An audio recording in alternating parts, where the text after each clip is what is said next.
Welcome to the Type 3 panel, the Advanced series. These are teaching panels. If you haven't seen my panels before, I don't just have people say what they already know to be true about their passion, fixation, or another aspect of the Enneagram. Instead, I introduce the individuals and then I read a small paragraph that all the types, in this case, threes, agreed on was true for them. And then after I read that, I'm going to ask each participant what they related to. Now, when they give me their answer, I'm listening to that answer, but I'm also listening with ears that have heard an extraordinary number of patterns. And I've worked with people at a very deep level of all 9 types. So I'm able to see what's underneath and the emotional need, not just the passion or the fixation, but what is that fundamental primal need? And it could even be coming from what's great about the type. But whatever's really great about any Enneagram type also has a corresponding problem or obstacle they're always trying to improve. So you'll see me just change, but I'll be doing it in conversational style most of the time. But I'm actually shifting and changing because of the person speaking and the emotions they're displaying when they answer a question. That way, I'm following them. And I do have 46 years of experience with microexpressions and other systems. So it's very easy for me to do that.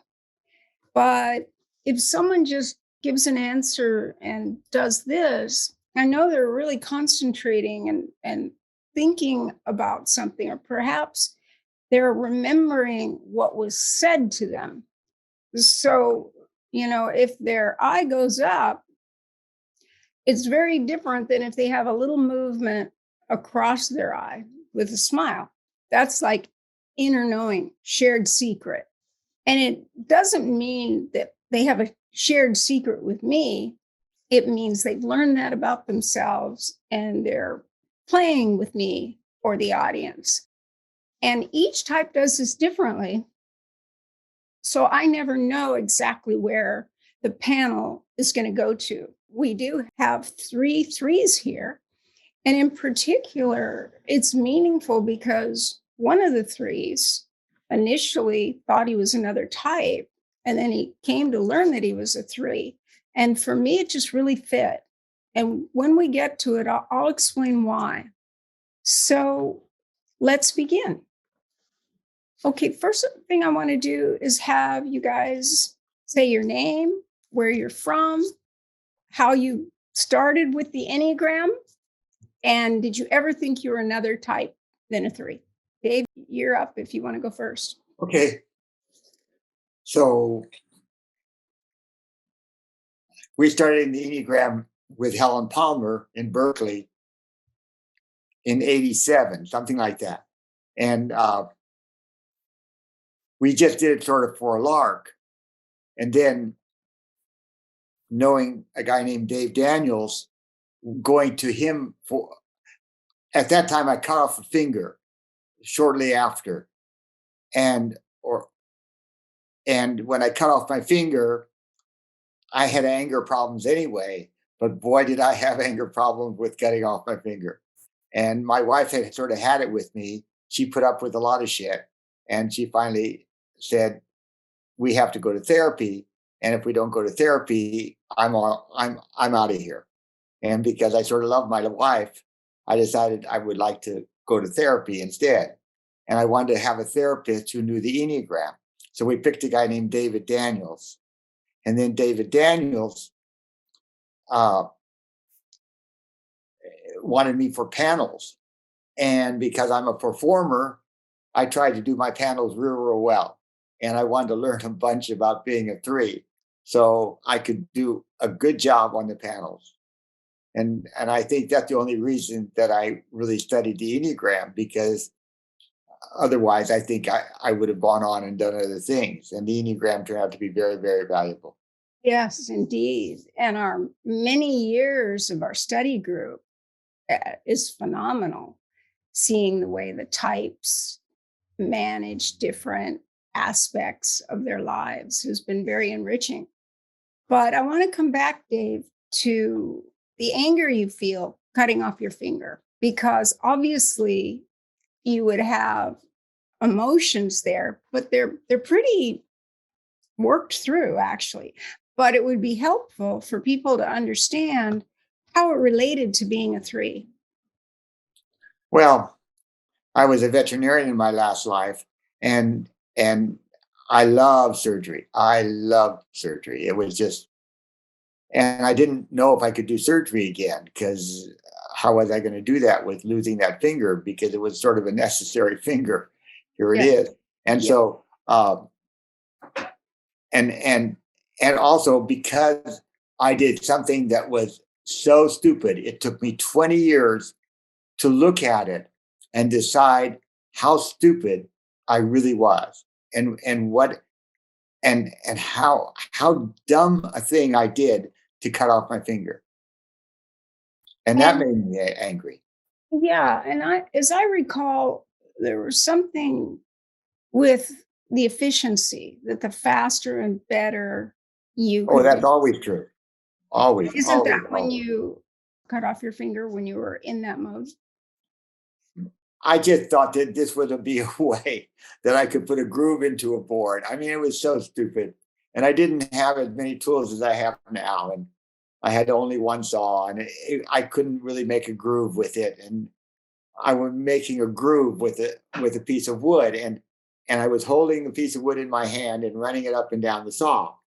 And everything goes fine until the groove gets into the saw. Get it? And then when it gets in and you turn it just a little bit, the saw grabs it and whips it around, and off goes the finger. Ouch. Well, as a 3, the fundamental need is to be able to do, be capable, and be the best according to your individual standards. So, how did it impact you being the best once you had lost part of your finger? I My other fingers took over, and I did all the surgery I wanted to do, and now I'm a carpenter, and I do all the carpentry I want to do. And Thank you, because that is so meaningful, because the 3 will just adapt to the situation. They'll be angry with themselves, they'll be upset, but the key ability is adaptation based on what's going on. And because of the emotional need to be valued, and the 3 believes that to be valued, they must perform, they must deliver results, they must stand out so that others can see them and admire them. And what is important to understand about 3 is that the admiration needs to come from others.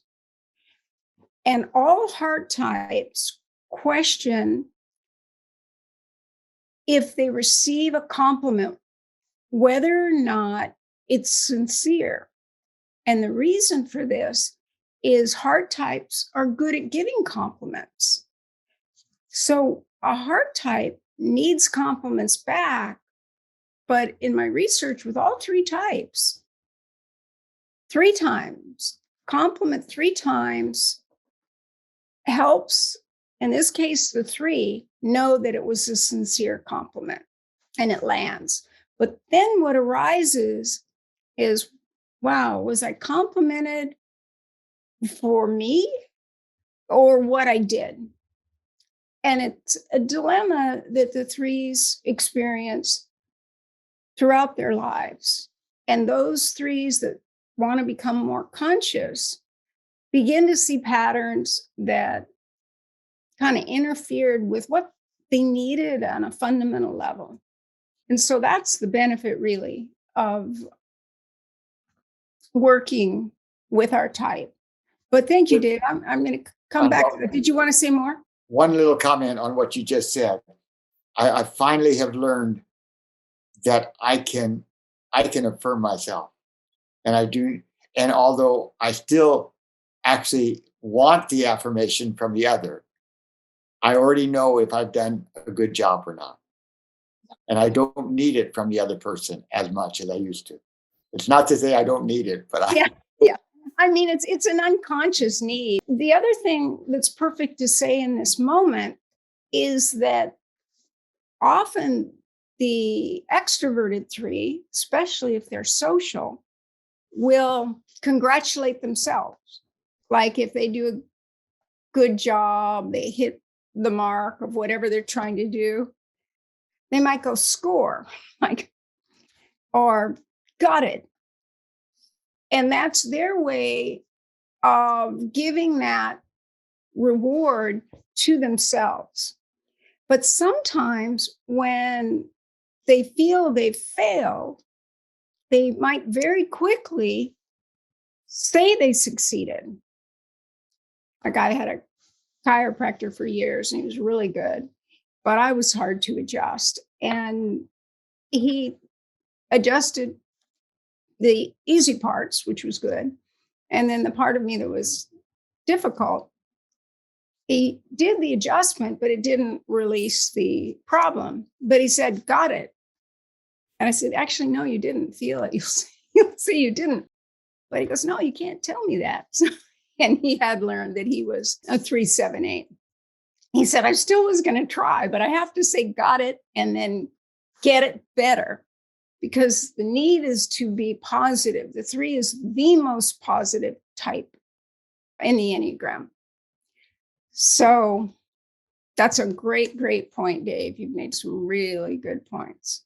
Okay, Gina, tell me about how you learn the Enneagram and how long you've known it, where you are, and if you ever thought you were another type along the way. Okay. I had to smile even just when you started, because as a 3, the need to get it right. It's like, okay, what questions did she ask? I need to write these down so we answer them exactly how she asked them. So 3 is, I'll just speak for myself, is wanting to get it right, wanting to be valued.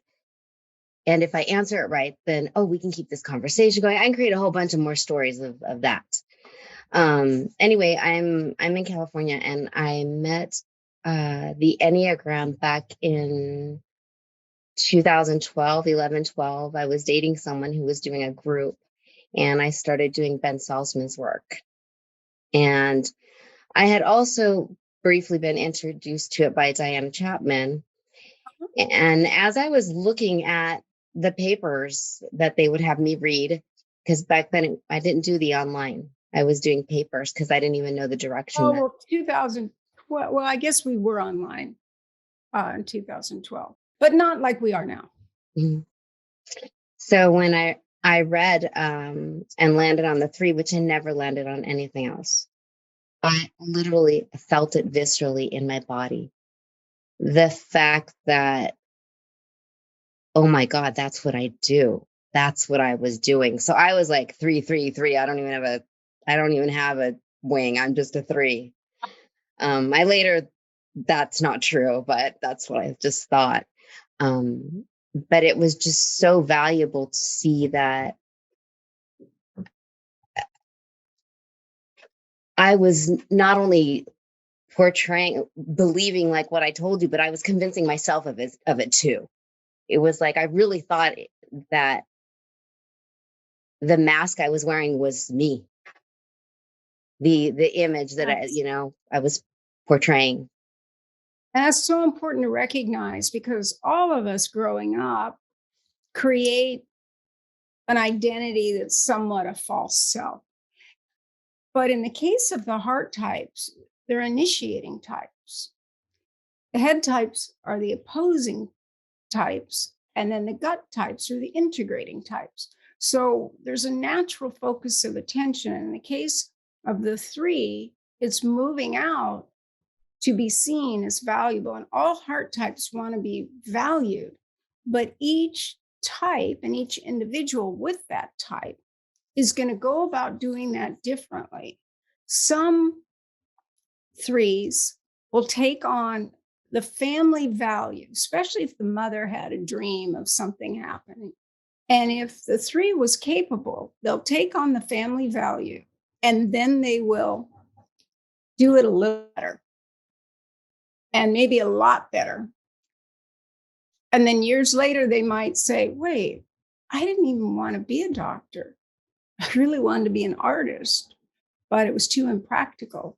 And I wasn't going to get that positive feedback from my parents. It could be anything, though, or going for a career and then later saying, wait a minute, I think I always wanted children too. And having to manage that. Now, all of us can go through that, but the three does it most of all. So when they're about 36, right in that area, the three reevaluates what they're doing. And if they're getting that good hit of satisfaction with what they're doing, and if they're not, they change. They move to another area, and they're better than any other type at reinventing themselves and getting the mastery needed to do the new thing. Did you ever do that, Gina? Yes, I did. Well, I did in my younger years seek approval that I was doing it right. And I didn't like anything to be messy. Like if you gave me the job, it was going to be done and it was going to be done well, or I wasn't going to do it. And I tended to stick with what I actually was really good at. And it was like an attaboy. And that would build me to keep going. And I didn't realize that's what it was. A motivator. A motivator. And this works in your career really well, but in a relationship, it doesn't work at all. And after a while, there was resentment and divorce. And that's a whole nother tangent and digression. But in corporate America, it's a really good thing to have. So I did electrical engineering for connectors and cables, which was not my passion. But I was able to reinvent myself 15 years ago through Enneagram and Hendrix, and I'm now a relationship coach and life coach. So I definitely did a 180 and followed my passion, and I was able to reinvent myself and find a bridge to marry the two. But there was moments I was scared. And how old were you when you made that change? 35. Yep. So again, passages, so to speak, all of us might review that, but the significance here is that the three will realize they're potentially doing something that doesn't fulfill them emotionally. Why is this true? Well, the three modulates their emotions. Why do they modulate their emotions? Because they're the center of the heart center and they're trying to create balance. So let's say Gina just got a new job, but Gina, I'm seeing you at a funeral. Your natural inclination would be to tell me, hey, I got a new job, and tell me all about it. But what happens with the three is they feel that, they see the situation and automatically adapt and then have a somber mode because that's what's called for in that situation. So the three is always changing their delivery, their presentation based on the person they're talking to. And some threes might even wait and call someone that they want to tell their good news to after the wedding. Other threes will wait till a later part in the wedding and then tell it privately. But what happens is it loses some of the luster, the Enthusiasm. yeah, the better the delivery Yes.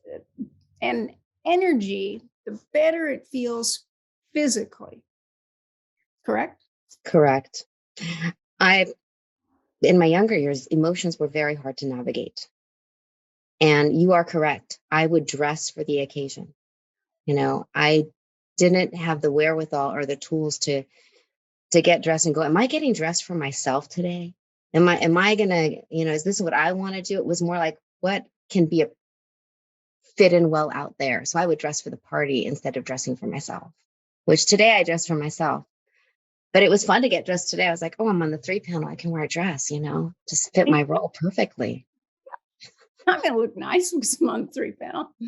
But the important thing is that other people don't realize that the 3 isn't just modulating to seek the advantage. However, it is a good thing to show people your best side if you want to garner support or admiration. But what the 3 will do is, in a way, try to see what you want from them and then deliver it. And personally, in my experience, I can tell a 3 right away. It's like a hallmark when I'm interviewing them and they're looking at me, and ever so slightly their eyes and face are moving as if they're trying to judge what I'm going to ask and what they kind of need to be or show me that will let me know their sterling qualities. And I'm just tortured to them because I'm following their emotions. So if they're not in touch with their emotions, they're going to feel on guard, like, well, what's Katherine going to ask? Am I going to have the right answer? And yes, the 3 will. In fact, all 9 types will have the right answer because it comes from within. Now, if someone was mistyped, this type of teaching panel would not work because they would start using language the actual type does not use. But if you are looking at someone who's looking at you and they're kind of, their eyes will just move a little and they're sort of trying to adjust inside, they're trying to adjust and figure out what the person needs or wants. So in a way, they're trying to project what it might be and they test it. Now, remember, 3 has lines to 6 and 9. So when the 3 isn't certain what someone wants from them, they're going to have self-doubt about their ability to perform.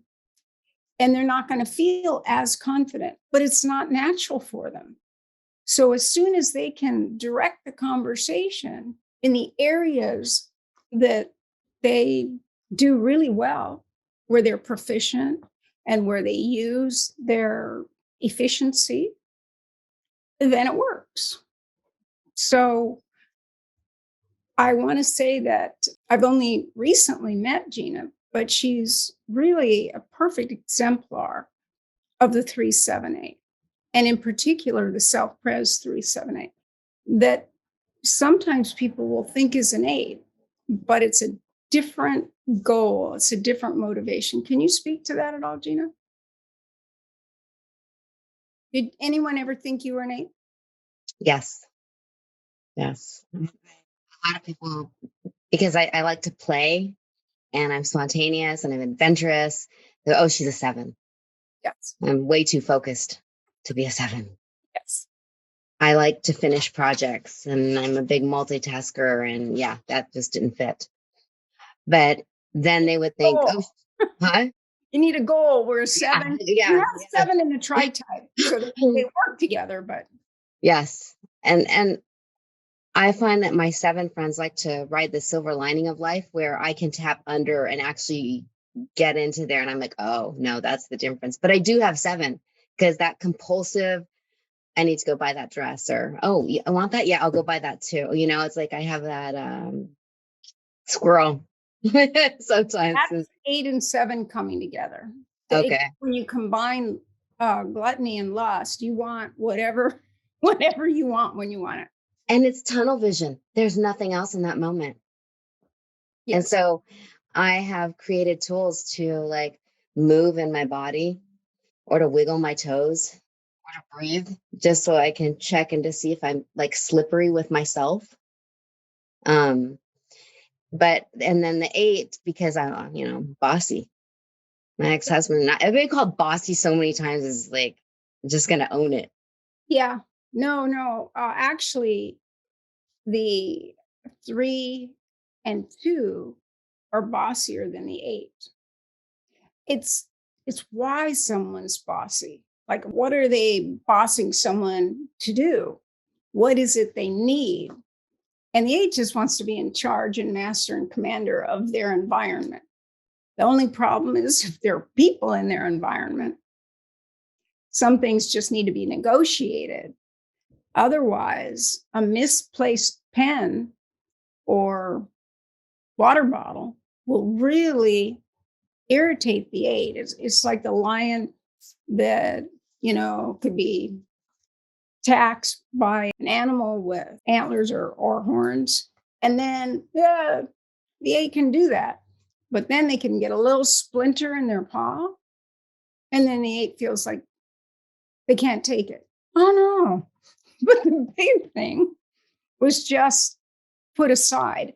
And some of this is true for the 3 in the service of the goal and to succeed and accomplish what you set out to do. And then some. You're going to override your personal needs for your emotional needs, which is even greater. So going after your goal and the achievement and the focus are emotional needs. But what's under that emotional need is the fear of failure. Oh, heck yes. Heck yes. So give me an example of how the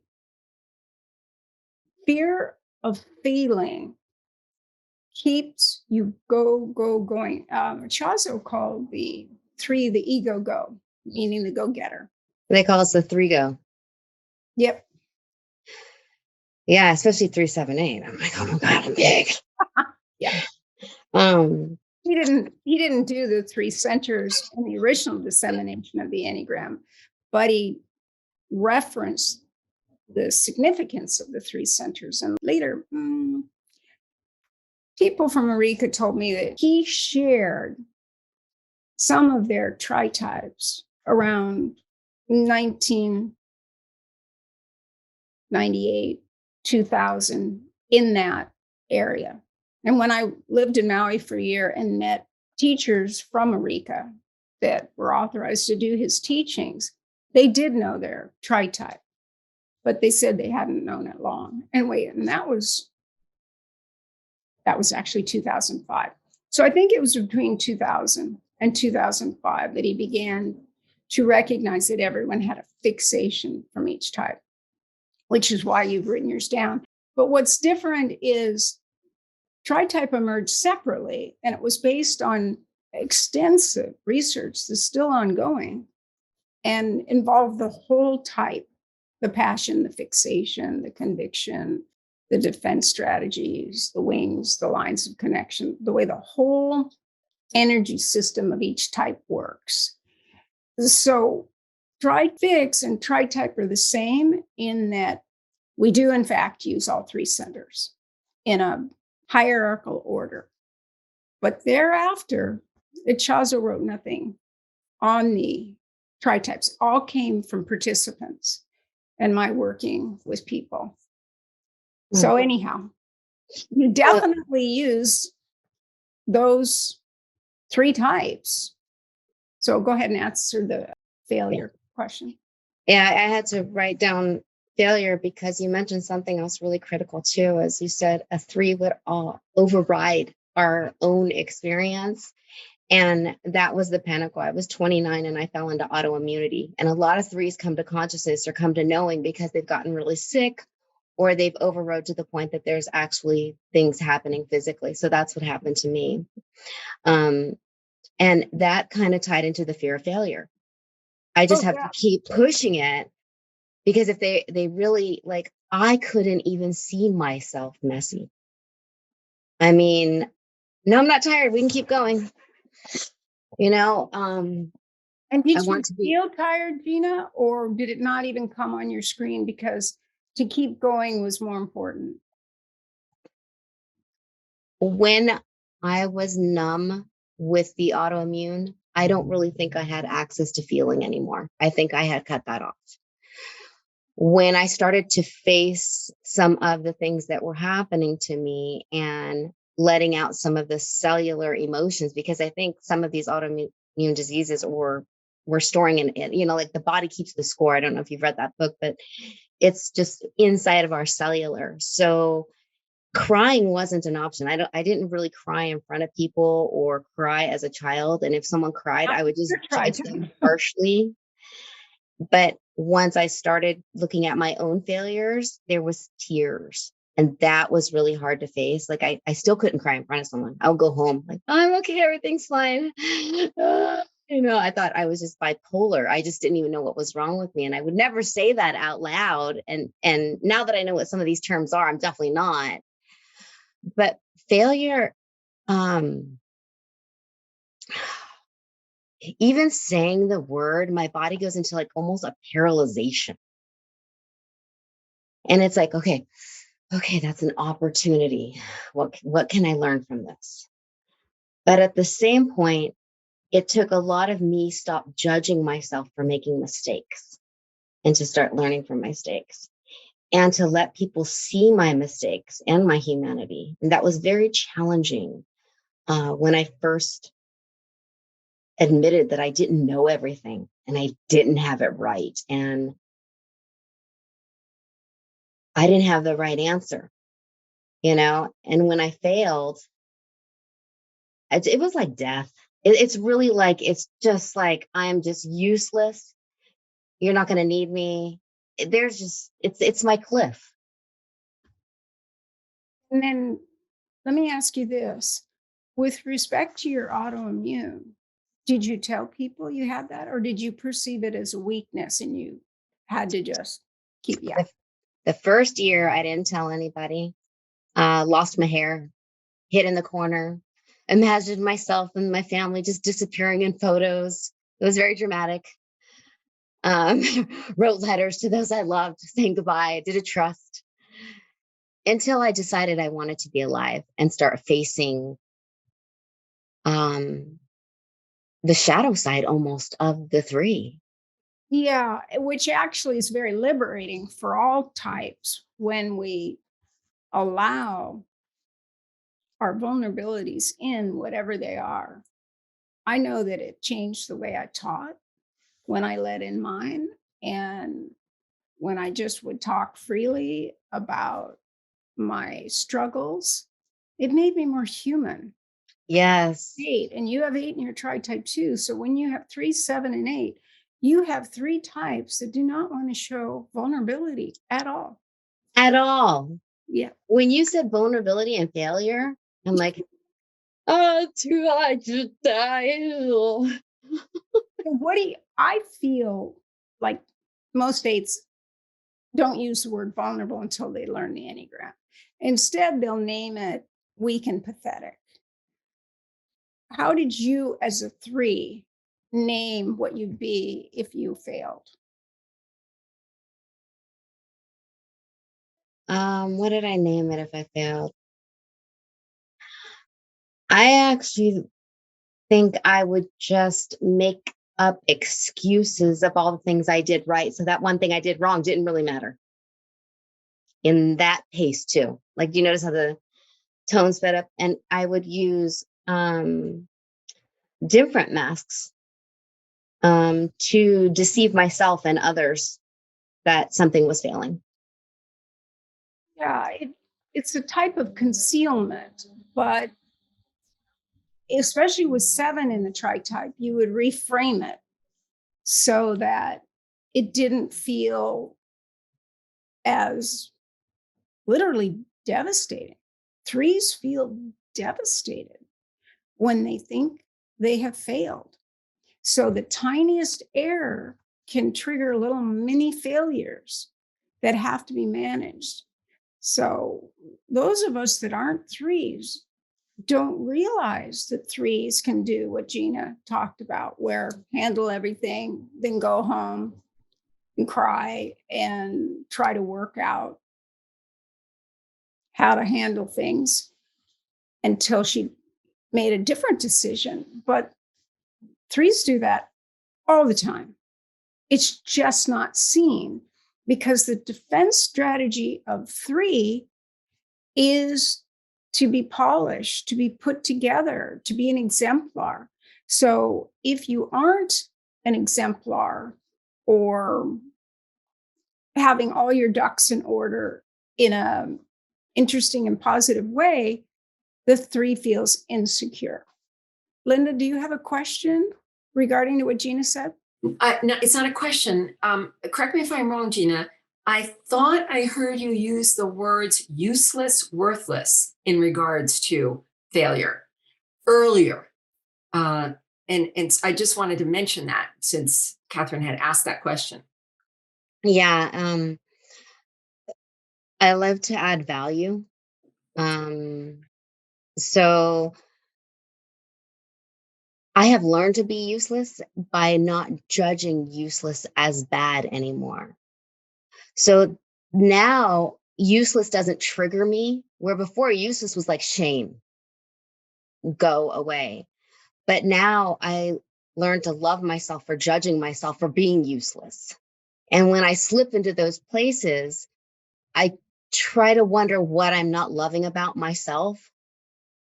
And I'm not always able to do that and articulate it with people. Sometimes I have to do that on my own. But over the years, with a lot of practice, I can show you who I am. I could be like, here I am. And if you say, well, Gina, you're nice, but I'm like, I can go, okay, but I still like me enough. And I still know this is me. And I'm a big person. And if, they're uncomfortable, I can't really control their uncomfortable. And I am a 378. And I do have these, and I'm not going to maliciously or intentionally go out to do this to somebody. But if I'm not taking care of myself, I could easily slip into deceiving myself, overriding myself, deceiving others. And then I can get into, oh God, I failed. And then instead of beating myself up, which I was also really a master at, when I find myself beating myself up, I just recommit. It's like, okay, I did that. I took on too much. Whatever I did, I just say I did that. And then I try to get back to recommitting to the things or giving myself a little break. Because that's the one thing as a 3 I know I need. And don't normally do. Yes. Most people look at me and they're like, oh, where does she get that drive? Where does she get that ambition? If she has her work ethic. And I used to love that. My ego was like, yeah, 3 go. I'm just leading the way. Look at me and let me show you. And as I got older, I was like, oh my gosh, I'm just doing everything for everybody else. And I'm not taking care of me. And it was detrimental to my health. So I feel like, and as a 3-2, I feel like I get off course easy. Like I can almost forget the question that someone asks and then get carried away with my own thoughts as a 3. And I don't know if that happens. Well, that's when you're projecting. So Yes. in those moments, you're projecting to try and figure out how you're going to, your next move, so to speak, how you're going to handle a situation to the best of your ability to be seen in a positive light. Because the 3 is the type that is sharing with us their emotional need to be acknowledged and admired for their hard work. 3s are very hardworking. They can be mistaken for 8s because, especially if they have 8 in a Tritype, I should say. But even if they don't have 8 in a Tritype, they can be mistaken for 8s because they're going to be more blunt. They're going to be more focused on the bottom line. And for that reason, anyone that is strong and direct, people will think is an 8 because they don't know the emotional needs of 8 are very different than the emotional needs of the 3. Yeah, Linda, I want to say I appreciate your question too, and your reflection back to me.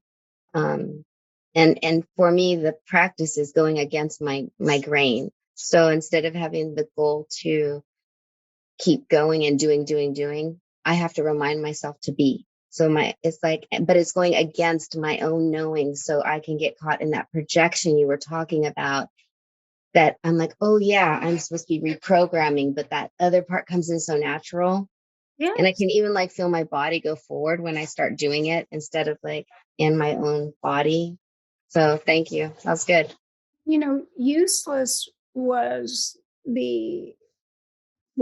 useless, unable to do, and incompetent were the key words that the 3s hated if they weren't. So if they felt those in any way, they went into overdrive to compensate so they could restore that sense of self and remember who they are.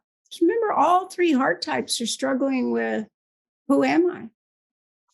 And using some sort of aspect from their personality to give to others to get that reward rather than shame. And if you're goal oriented and achievement oriented, you're going to become very efficient so that you get a lot of the good feeling that the 3 needs to do what they need to do.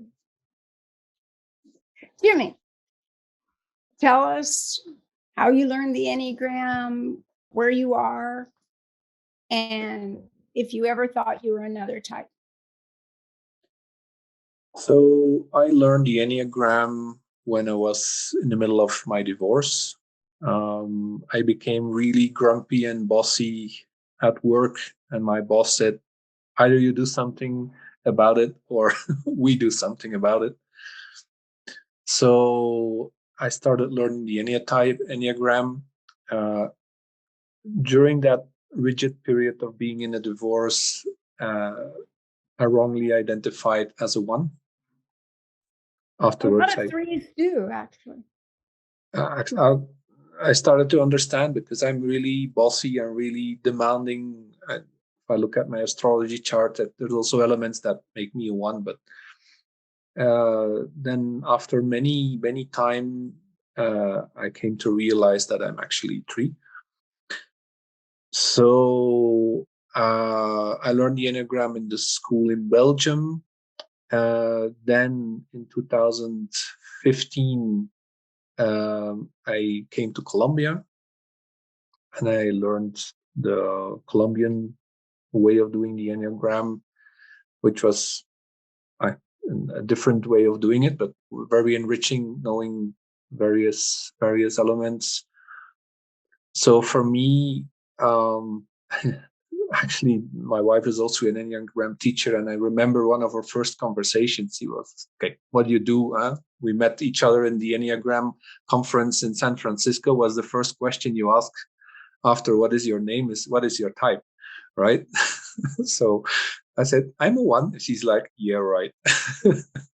You're not a 1.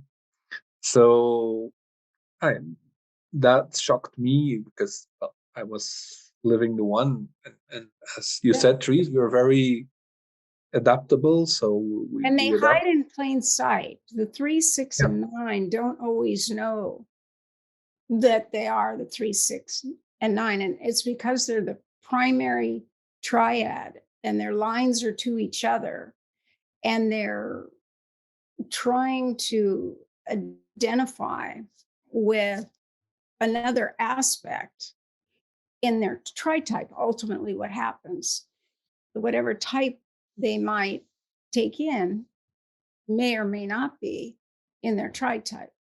But the feeling of it, the energy of it is very significant. And I met you as a 1, and you you just didn't have that need to get it right in the same way that the one does, where it's their whole body. And yes, they have anger too, but it's tightly contained. There's a sense of containment. Now you're achievement oriented and you want to do things really well. So it's a very common mistyping and can take a while to see. But when you were looking at your potential types, I think at that time you were looking at 3 and 9, or you knew you were 3, but other people thought you were 9. Correct? Yeah, that was the case. Yeah. And when I was talking to you and doing a little mini session in the course, it was so clear because you were looking at me, looking at you, and shifting and slightly modifying. And I said, game over, because the 9 doesn't do that. The 9 is just going to start becoming a part of their environment.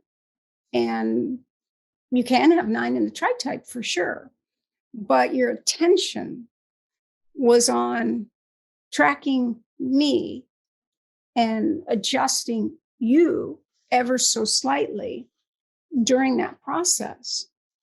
Now it validated what you knew about yourself. And I would have said, actually, you're using the language of the 9, but you didn't actually. You used the language of the 3. So I can't say enough about how the 3s, the 6s, and the 9s will mistype first, unless they're an extreme version of their type and their strong tri-type. But someone who has the 3, 7, 9 tri-type is much gentler as a 3 than someone who has 3, 7, and 8, or 3, 6, and 8, where there's just going to be a stronger move towards the goals. Where 3, 7, 9s are kind of moving towards the goal at all times with people. They're more diffuse as a 3, but they're still headed to a particular place where they want to go. They're just going to be softer in presentation, especially as a sexual. So Dave and Gina have self-pres first, but you lead with sexual. How do you notice your 3 being impacted by the sexual need to be desirable? So the 3 needs to be a great performer, an achiever, but the sexual instinct needs to be desirable and attractive so they can, in a sense, attract their ideal mate. And then they want to match up with that mate and do what that mate is doing. And often the 3 will change things about themselves to slowly match their mate or the values of their mate. So in your relationships, what did you notice? Yeah, that's something really, really significant. The opinion of my partner is always important, and to be, as Gina said, not to be useless for the partner, or to be not seen by my partner is something that's really important. So I made some mistakes in the past in trying to adjust too much to that, and in previous relationships, you then see that you lose a part of your identity because you're like becoming that not becoming the person, but you're becoming what that person is expecting. So the expectations, I'm very good at reading those expectations, especially in one-to-one conversations, and yeah, especially with the partner, it's very difficult sometimes not to lose yourself in becoming the what they expect from you. Yeah, because their ideal, and depending on the partner, whatever that partner's ideal is, you will be told. And as a sexual 3, you're going to try to personify the ideal version of that to be attractive to the mate you've chosen. Yeah. On the other hand, if it doesn't match with who I am, then it becomes so exhausting, because with the sexual instinct, you want to come home, right? I want to come home to the partner and just relax in melting together. But if you have to be another persona, then you have to keep playing the role, and you can't do that. So you can never actually come home. That's something in my current relationship that's a lot easier, because well, you spoke about the age of 36. I had this reinvent myself completely event around that age, and the 4 years that went by after that, moving from Belgium to Colombia, marrying to somebody in Colombia here, having a complete new family, starting my own business while being in Belgium, an employee.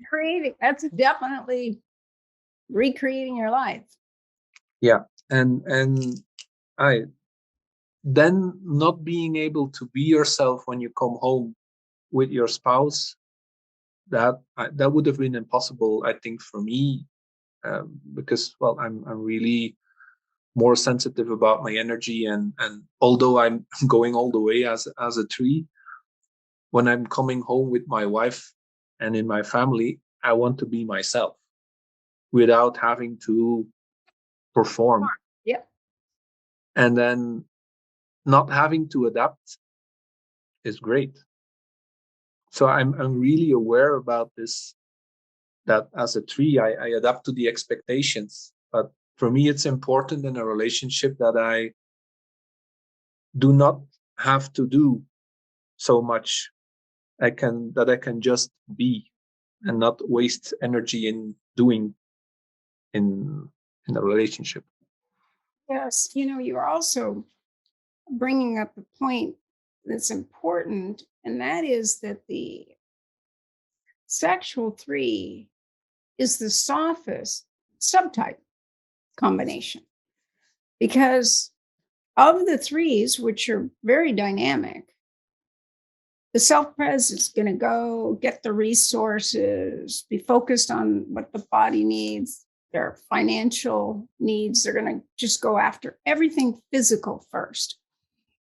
And the social is going outward to the world. So they have to be in touch with people. Even if they're an introverted social, they need to be out and use their home as a meeting place. And then the sexual 3 is more wanting the twinship with the mate of their choosing, and then therefore the family of their choosing. Now, they could still have a best friend or closeness with others, because all sexuals want close, intimate conversation and a close attachment. But in attachment theory, this is according to the type, not just straight attachment theory. But if we use that word, the sexual is attached to the significant person in their life and are sensitive to their expectations more than any others. So even if you don't have a partner, a 3 is going to, in a way, have a pseudo partner if they're sexual, because there's still that deep need to share your inner world, to make it real. And one thing that all heart types told me, but in particular 3s, is that their great achievements aren't real, fully real, until they've shared them with someone they're close to. Otherwise, it's this great thing that, yeah, makes you feel good about yourself, but it's still kind of floating in the air. But once you have the chance to tell your partner and discuss it in a deep manner from all different perspectives, then it comes alive. Do you relate to that? Absolutely. Not only with my partner, but for instance, the business achievements, I need some key people within the company that I consider like my trusted people.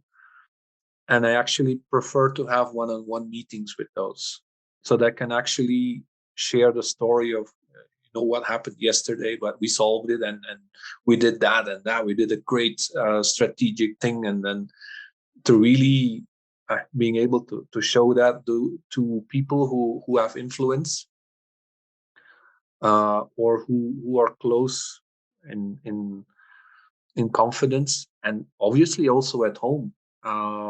It's also something that gives strength when I can tell that to the close family, saying, hey, we had this issue, was really bad, but we found a solution, and we solved it, and yeah, feels good. Feels like I made a difference. And what does that feel like in your body? Yeah, it gives energy, it gives strength, and it gives more drive. It gives more drive to go forward. There's nothing more boring than just business as usual, If it just say, okay, you have a contract here, you will run it for 5 years, it will not change, you will do it with the same people, I'm out. Because there's nothing to tell, there's nothing to do, there's nothing. There isn't an emotional relationship to it. Yeah, some threes that are often self-pres, and especially the 3, 5, 8, even the 3, 5, 1, but for sure the 3, 5, 8 can be in a business that they don't even relate to, because the greater goal is to move up the ladder. So they'd rather be a CEO of a company that is perhaps less than their perfect choice than need that emotional closeness that the sexual needs. Now, obviously, the next instinct, if it's really close, that plays out as well. But otherwise, we'll see a huge distinction between the self-pres 3. They're faster, they're more directive, they're, quick to explain their world, whereas the 3 that has 7 and 9 is going to have a fluid quality from the 7, but instead of having the 8 that's results oriented like the 3, it's 9, and 9 is accepting and allowing. So energetically, you would feel very different from a Gina. But yet, what you're talking about and what you're saying is the same. And if you don't mind, Jimmy, I'd like to go with the paragraph and have the 3s listen to me read it. And then I'm going to ask you how you relate to it. So after all my research, I distilled down a paragraph that would describe each Enneagram type based on what all my participants agreed on. So this is what the 3s accepted. 3s believe that they are rewarded for what they do and accomplish, not for who they are. They want to be the best at whatever they do and must look good doing it. 3s dislike ineffectiveness and lack of ambition. They're attracted to success, measurable achievements, rewards, and recognition.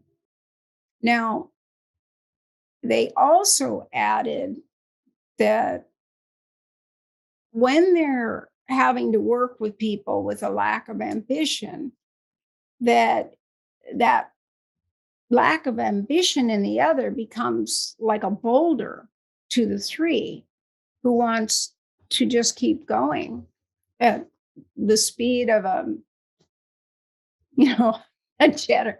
jet plane, that whatever jet that's the fastest. And they had to be a winner. because the 3 is results oriented. And each Enneagram type has a driver, and we all need whatever the 3 does, just like we need what the other types do. They're biological imperatives. But in the case of the 3, there's a way in which they have to move obstacles so they can keep on their path. And sometimes they get into trouble with people about this because others might want to do things differently. But 3s figure out a way to negotiate differences, but they also learn what they should just allow. So I'd love for you guys to talk about the being rewarded for what you do. And actually, I'd add kind of being scared at first to just be without your persona that the 3 needs, the mask, and how you feel about inefficiency. So actually, since all 3 of you are there, let me start with Dave again, because I began with Dave. So tell me about being ineffective and being in situations where others lack ambition. So I'm glad you brought up efficiency, because efficiency is one of the most important things in my life. It just, so that you brought it up at the end is really interesting to me, because it would have been at the beginning for me. Effectiveness and ineffectiveness. People who worked for me who were ineffective just didn't get any respect. I fired people who were really ineffective, but not for me. Getting things done is the first, last, and in between. And if I can't get things done, then I would be a failure. And am I scared? As I've gotten older, I've gotten a lot more scared. I mean, really scared. And why has that happened?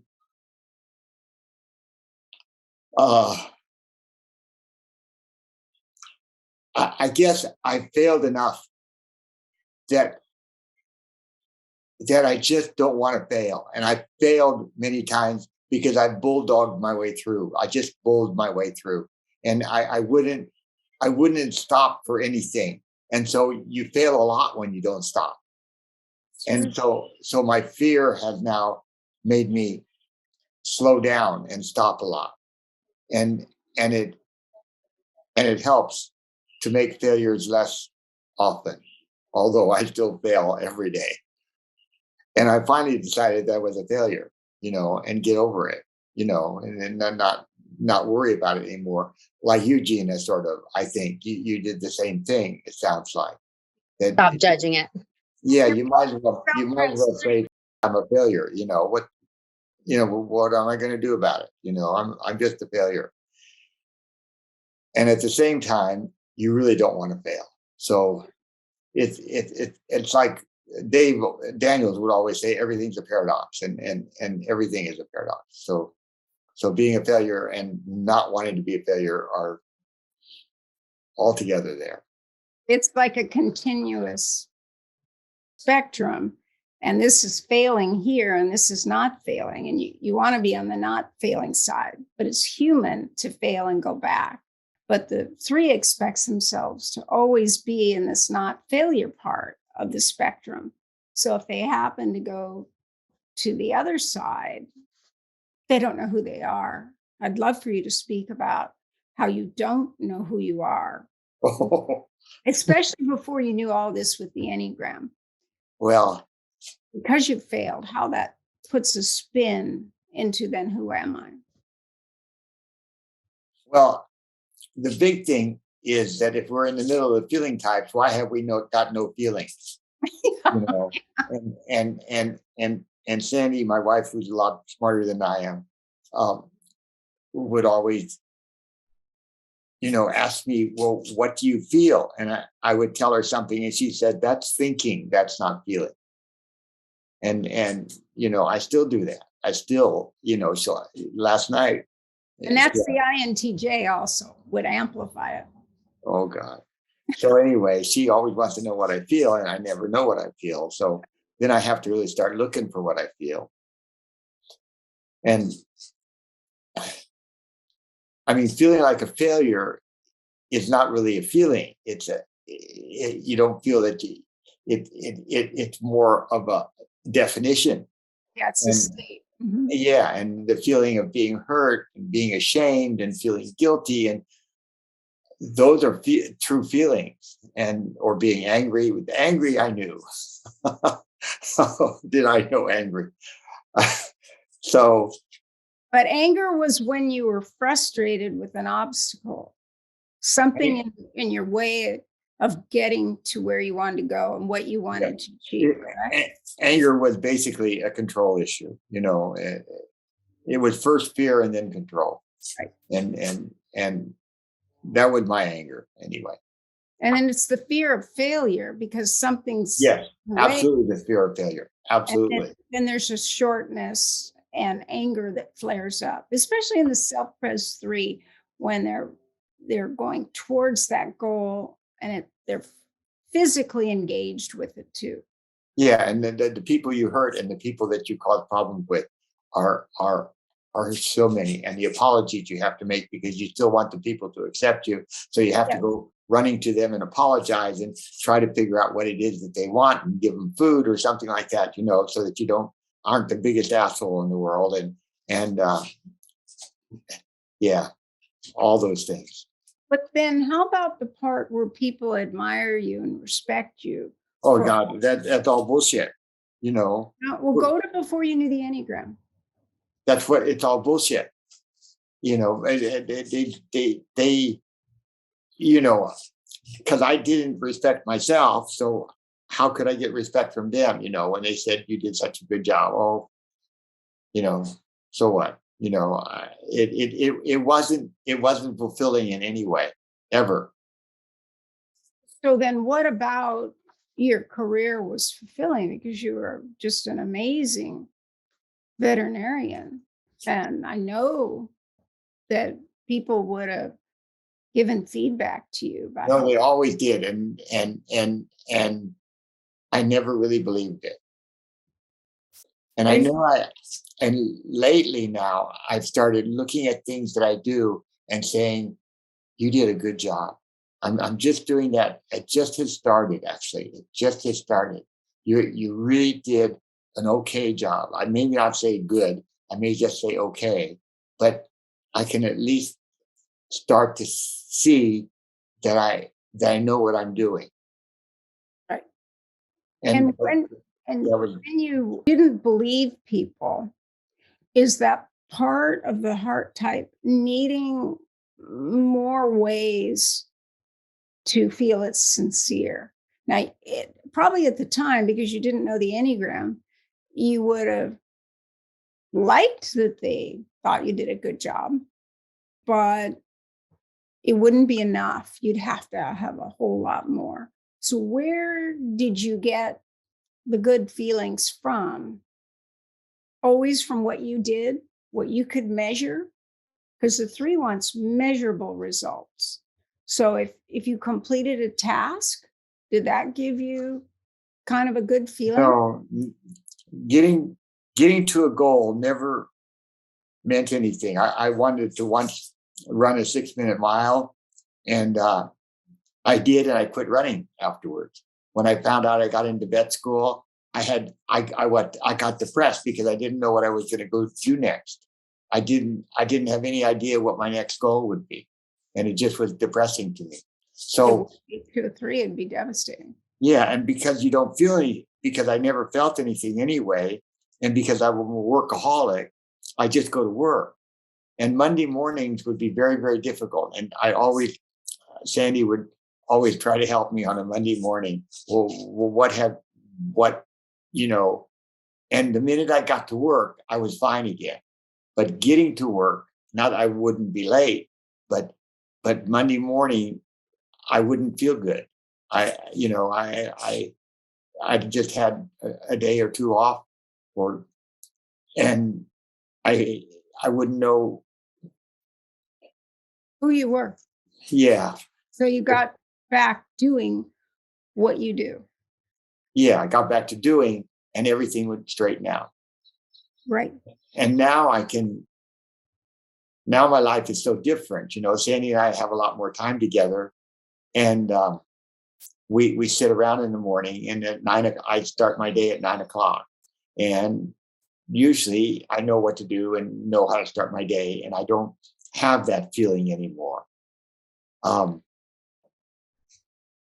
Yeah, a lot of threes don't like retirement. So they'll usually become a consultant or do something.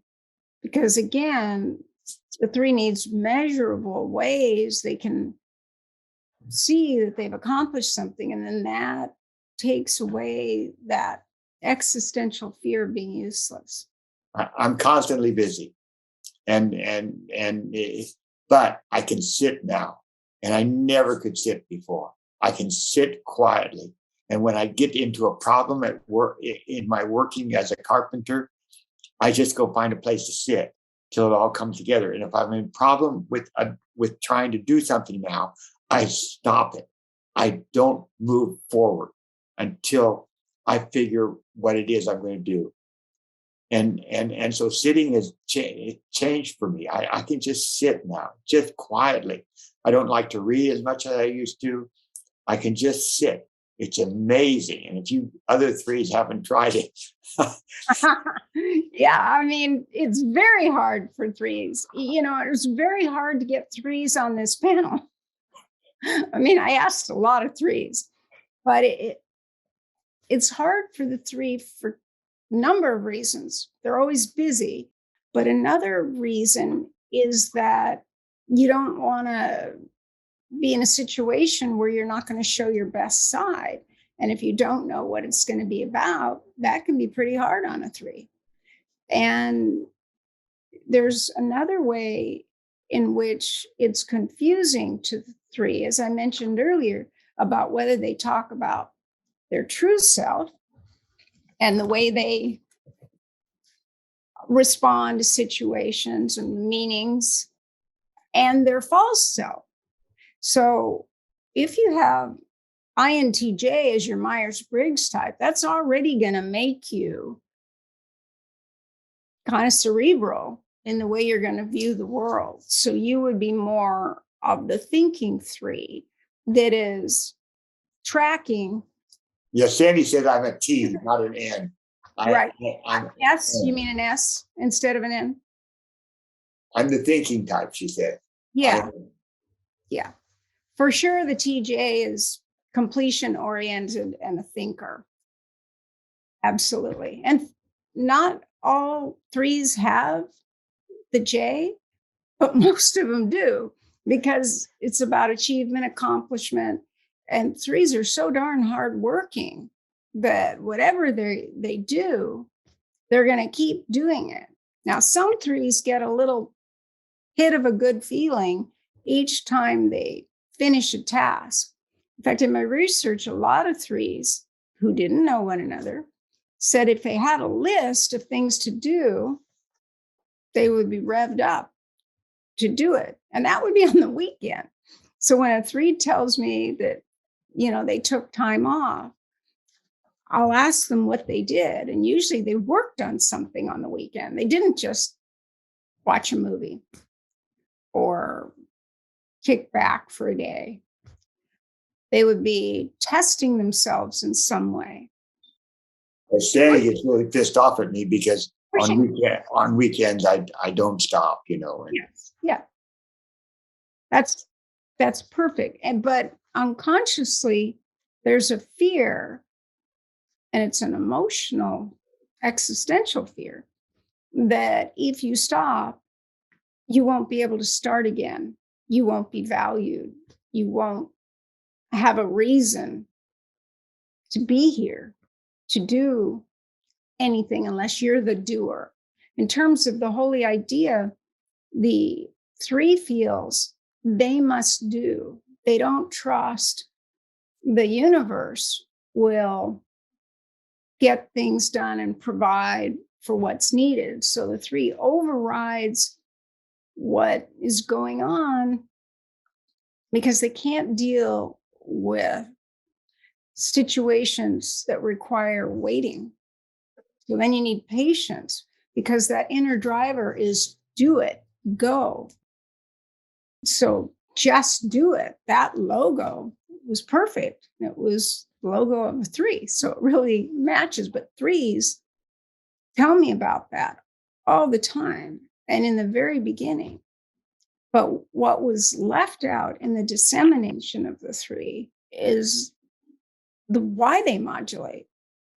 And it really is true that the 3 is trying to do what people want, trying to meet others' expectations, but it is exhausting. It really is. But when the 3 is just doing, they may wear themselves out. But if they're just free to do it their way, it works. How about you, Gina? Anything you want to say on that or on the summary description? Yeah, I can resonate with the effectiveness, but for me, it's almost where I get more afraid is in the unproductiveness. Right. So I'll be producing and I can always produce. And then I'll learn to self-care and I'll go home and I will watch that movie or take that bubble bath or drink that tea. And then I'm laying there and all of a sudden there's this thought of like, you're not being productive, or this is time, this is space. You're wasting this space and time. What are you doing? You could be doing A, B, C, D, E, F, G. And then Perfect. it's that, thank you. And then with that thought ripples fear. So now I stop breathing. I can't move. I'm doing it wrong. I'm going to fail. All comes in that fear. So if I can move myself into presence beyond the thought and fear, I can come right back to today's a movie. Today is a bad day. If nothing gets done, I'm okay. But if I don't get beyond the thoughts and the fear, I'm a master distractor. All of a sudden the house needs clean. I'm going to repaint the backyard. I'm tired of that couch. We need a new rug. You need a project is what it is. I need a project. And look, and I love it. Jamie's nodding his head. I'm like, yep. Well, what I want to say is that that's not going to change. No. But if you can do the self-soothing that is not go, go, go, go, and realize that, okay, even when you're trying to do that, a lot of 3s, even when they're watching the movie, they're having little thoughts bubble up and criticisms about, you haven't done anything today. You were useless. And the outside world doesn't even have to say it. But as a 3 country, we also reward 3-ness, that working, overworking, kind of the Olympic gold way of doing things. The comeback kid, the person that is willing to work hard to get where they are. And that kind of takes up the time that keeps the 3 from this unconscious anxiety of not being enough. You nailed it when you said measurable. It's what have you done today and how am I going to measure that I was valuable? And until I was able to let that go within myself, I held others at those same high standards. And so then I tapped into what Dave was saying, like I had to fire them.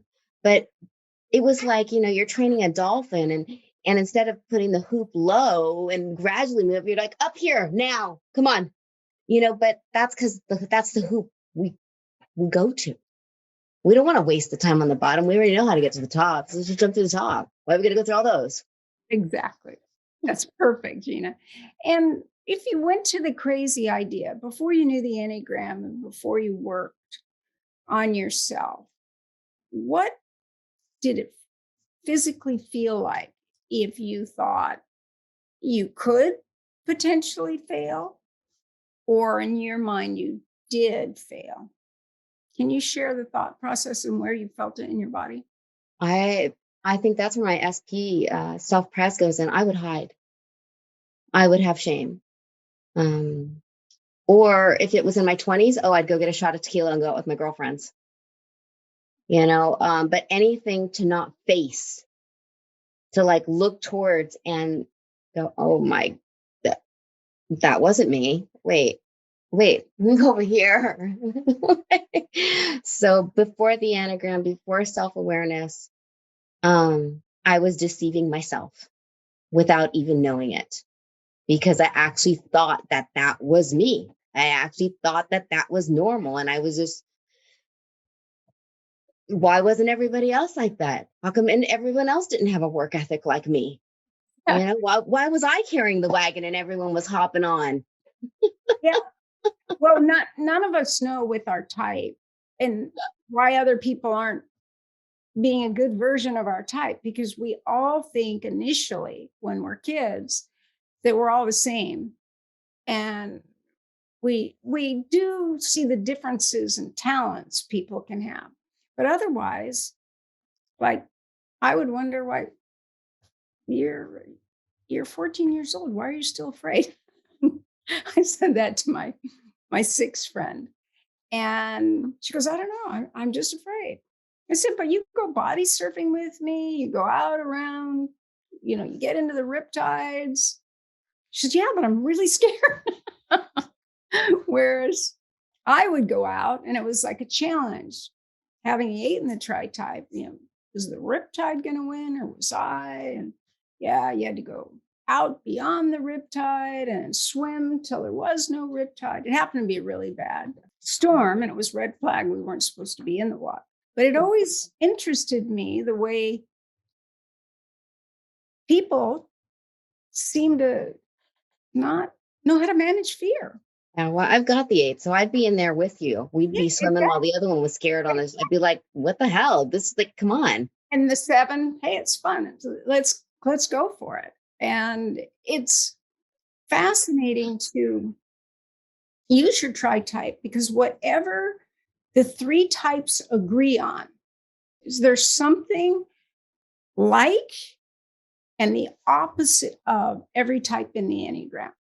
So what 3, 7, and 8 all share is they want to get to where they're going and want results according to their type. I don't even need directions. I want to put it together. Then when I fail, I'll go figure it out. But for the most part, I can see it. Yes. And going and having tequila with your friends would also be your 7 and 8 saying, yeah, don't think about that. No, that's not who you are. Let's divert. Perfect word. But it doesn't work long term, because usually for the 3s, kind of in their third chakra where we run anxiety, or in the heart chakra, there's this feeling. And if you can't feel it, it feels like emptiness, which is a fundamental fear as well. And 3 and 5 have a way in which, if they stop doing and they look inward, they can feel like there's nothing there. And it can be disconcerting, especially for 3s as a type that's trying to meet expectations. Just as Dave shared, he would talk about what he thought rather than what he felt. And yet, the beauty of micro expressions is I'm seeing all those feelings. And yet we're not taught as young children how to recognize the nonverbal language that's been present our entire lives. But if we do, then we can see, like I can see today, the way all 3 of you kind of want to avoid the version of you prior to knowing the Enneagram. And whereas it's amazing and it's wonderful, the reason I wanted you as exemplars is you've gone on that journey of what the automaton part of the 3 wants to do, kind of that internal unconscious driver. And what you need to learn to do or need to try to do regularly in order to not be the doer, but also be the human being. So You reminded me something too when you talked about Dave going thoughts instead of feelings. I remember as a young child before Enneagram, if I went to the doctors and they would show me those smiley face things, like, how do you feel? And they'd put 10, I don't know if you guys can relate to this, but I didn't know which one I was. I'm like, I don't know. So I would generally, if someone said, how do you feel? I would do what Dave did before the Enneagram. I would just go straight to my head and tell you what I was thinking. I wouldn't even give a nanosecond for the thought to actually land inside of my body to let my body give me any type of intelligent feedback. Because emotions are like speed bumps. Remember, I mentioned that came from a 3. They just slow you down. And the 3 wants to be at Mach speed, not a slow pace. They need to be moving. And even if they don't enjoy the high when they have a goal, they need to do again. So, but I have found that 3s might even have more than one goal at a time because it's really scary to complete your goal. You may have a moment of satisfaction and pride, but then it's like, who am I? So if you don't have another goal in the chute, you don't know who you are. Yeah. Yeah. So usually 3s will have multiple potential goals that they can put more time into when they complete something. But I always wondered why 3s, after working so hard, when they got that achievement or that title, they would like it, but then feel anxiety. And with top executives, this was true as well. It doesn't matter what the job is. Children, you got to, because you're only as good as your last touchdown. So you have to have another extraordinary achievement, not just a minor achievement. The 3 expects themselves to do extraordinary things, or they're unconsciously telling themselves they're nothing, they're useless, they're incompetent. And what the positive identification is that they're successful, they can achieve, they can produce, they can motivate, they're self-motivated, they can teach people how to motivate themselves, they're efficient, they're effective, they're dynamic. But when they say dynamic, they usually have 8 in the Tritype. But either way, even if they don't allow the emotional good feeling, they have to feel those titles apply to them. So even if it's coming from thinking it, it's important. Like if in a case where you could get a new title that would be a higher title, but it wouldn't pay more, it's a dilemma for the 3, especially the self-pres 3, because you want the title because that shows you are valued by the company you work for. But if you're not going to get paid more, then the 3 kind of thinks, yeah, what's that all about? So it's a dilemma because the 3 is already pushing themselves to the max. Whenever I work with organizations that are bigger organizations like the Federal Reserve banks, the 3s that are there trying to be on time for their session with me would be almost impossible because everything was a fire. Everything that was going on was critically important, and it would be hard for them to determine when they could just put aside and explore their own journey, which of course was why I was there. They were learning their Enneagram type and Tritype. But Because we're not putting ourselves first. We need to do radical selfishness before. Otherwise, those fires will keep coming up and we'll keep not feeding ourselves or not stopping or to integrate, to celebrate our achievements. Celebrate and integrate is perfect Yes. for the 3. What did you want to ask, Dave? What did you want to say to that?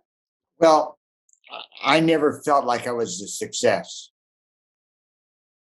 And there was a part of me that knew I was a success. The only thing I feel I'm successful about is my marriage, actually.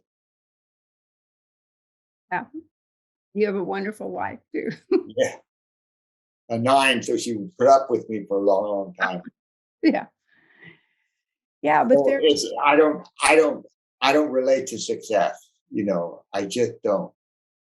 So I find that's common with the self-pres 3 that has 6 in the Tritype. It's a little the self-pres 3 with 6 will be more self-deprecating than the social 3 that has 7 and 8. 3, 7, 8 social, boy, the energy will be big. And they will say they're great. It's pretty fascinating. But if there's 6 in the Tritype, that's like, no, then I'd have to guarantee that I was going to do those extraordinary things. Now, you put that pressure on yourself, but you don't want it expected of you. But if you see expectation, then you feel like you have to do it.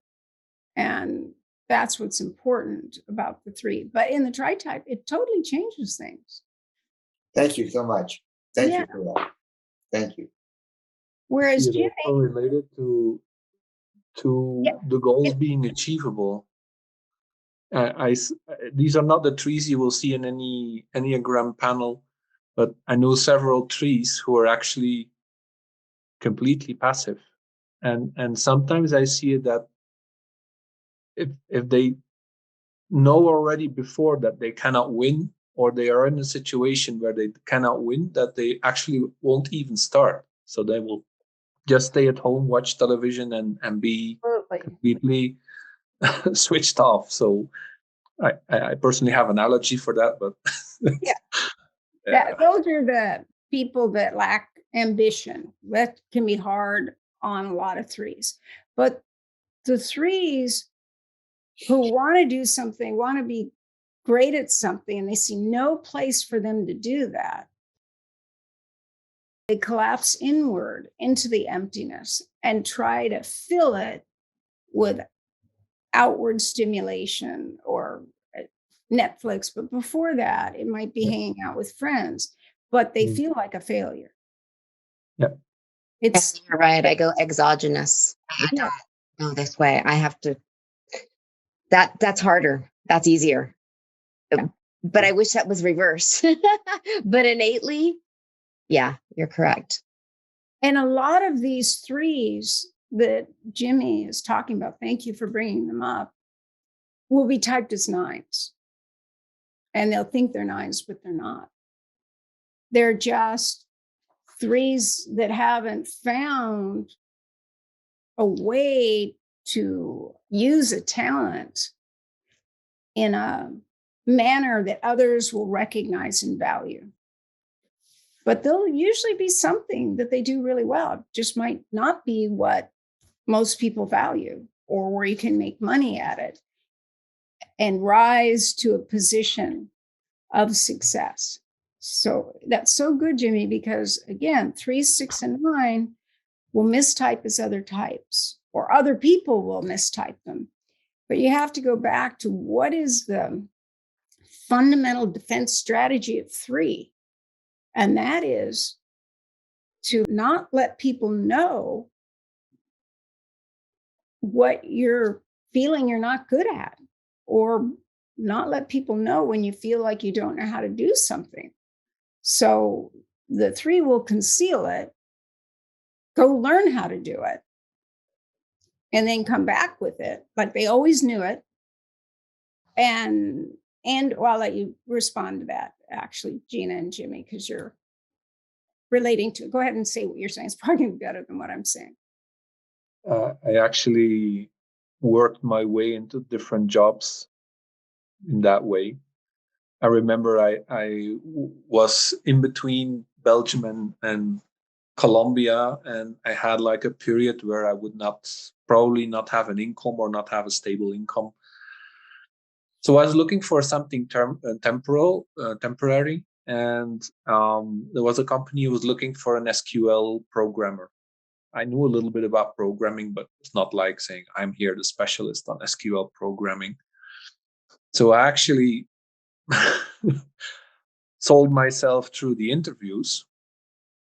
And there were some parts of the jobs where I could really focus on what I was really good at, and then actually talk faster through the parts where I was not very good. So I actually sold myself to that job, absolutely having no idea how to be an SQL specialist. And then between the interview and then the decision and when I had to start working, there was like 2 or 3 weeks. So I studied SQL programming day and night, YouTube, courses, whatever, just to come on the first day and be ready to do and be the SQL programmer. Not faking to be the SQL programmer, but I actually had to do it. But actually, I did fake myself through the interview. It's a wonderful example because you're deceptive in the beginning, but then you go and work really hard to then be that person that job required. That's an excellent example. And when threes are unhealthy, of course, they say they can do that and they get into the job and they don't do the hard work. And then they start kind of shifting things around so that no one notices they don't know what they're doing. But the threes that go and study it become it. So it's an important thing about the becoming of three. So in the process of doing, the three is becoming more of what they feel they need to be valued. But it can take them further away than who they actually are. So the three needs to do both. But I don't ever believe that we need to get rid of our ego. We just need to name what our ego wants and does because it's automatic. And notice when it's telling us something, like my ego will say, yeah, Katherine, don't be an idiot.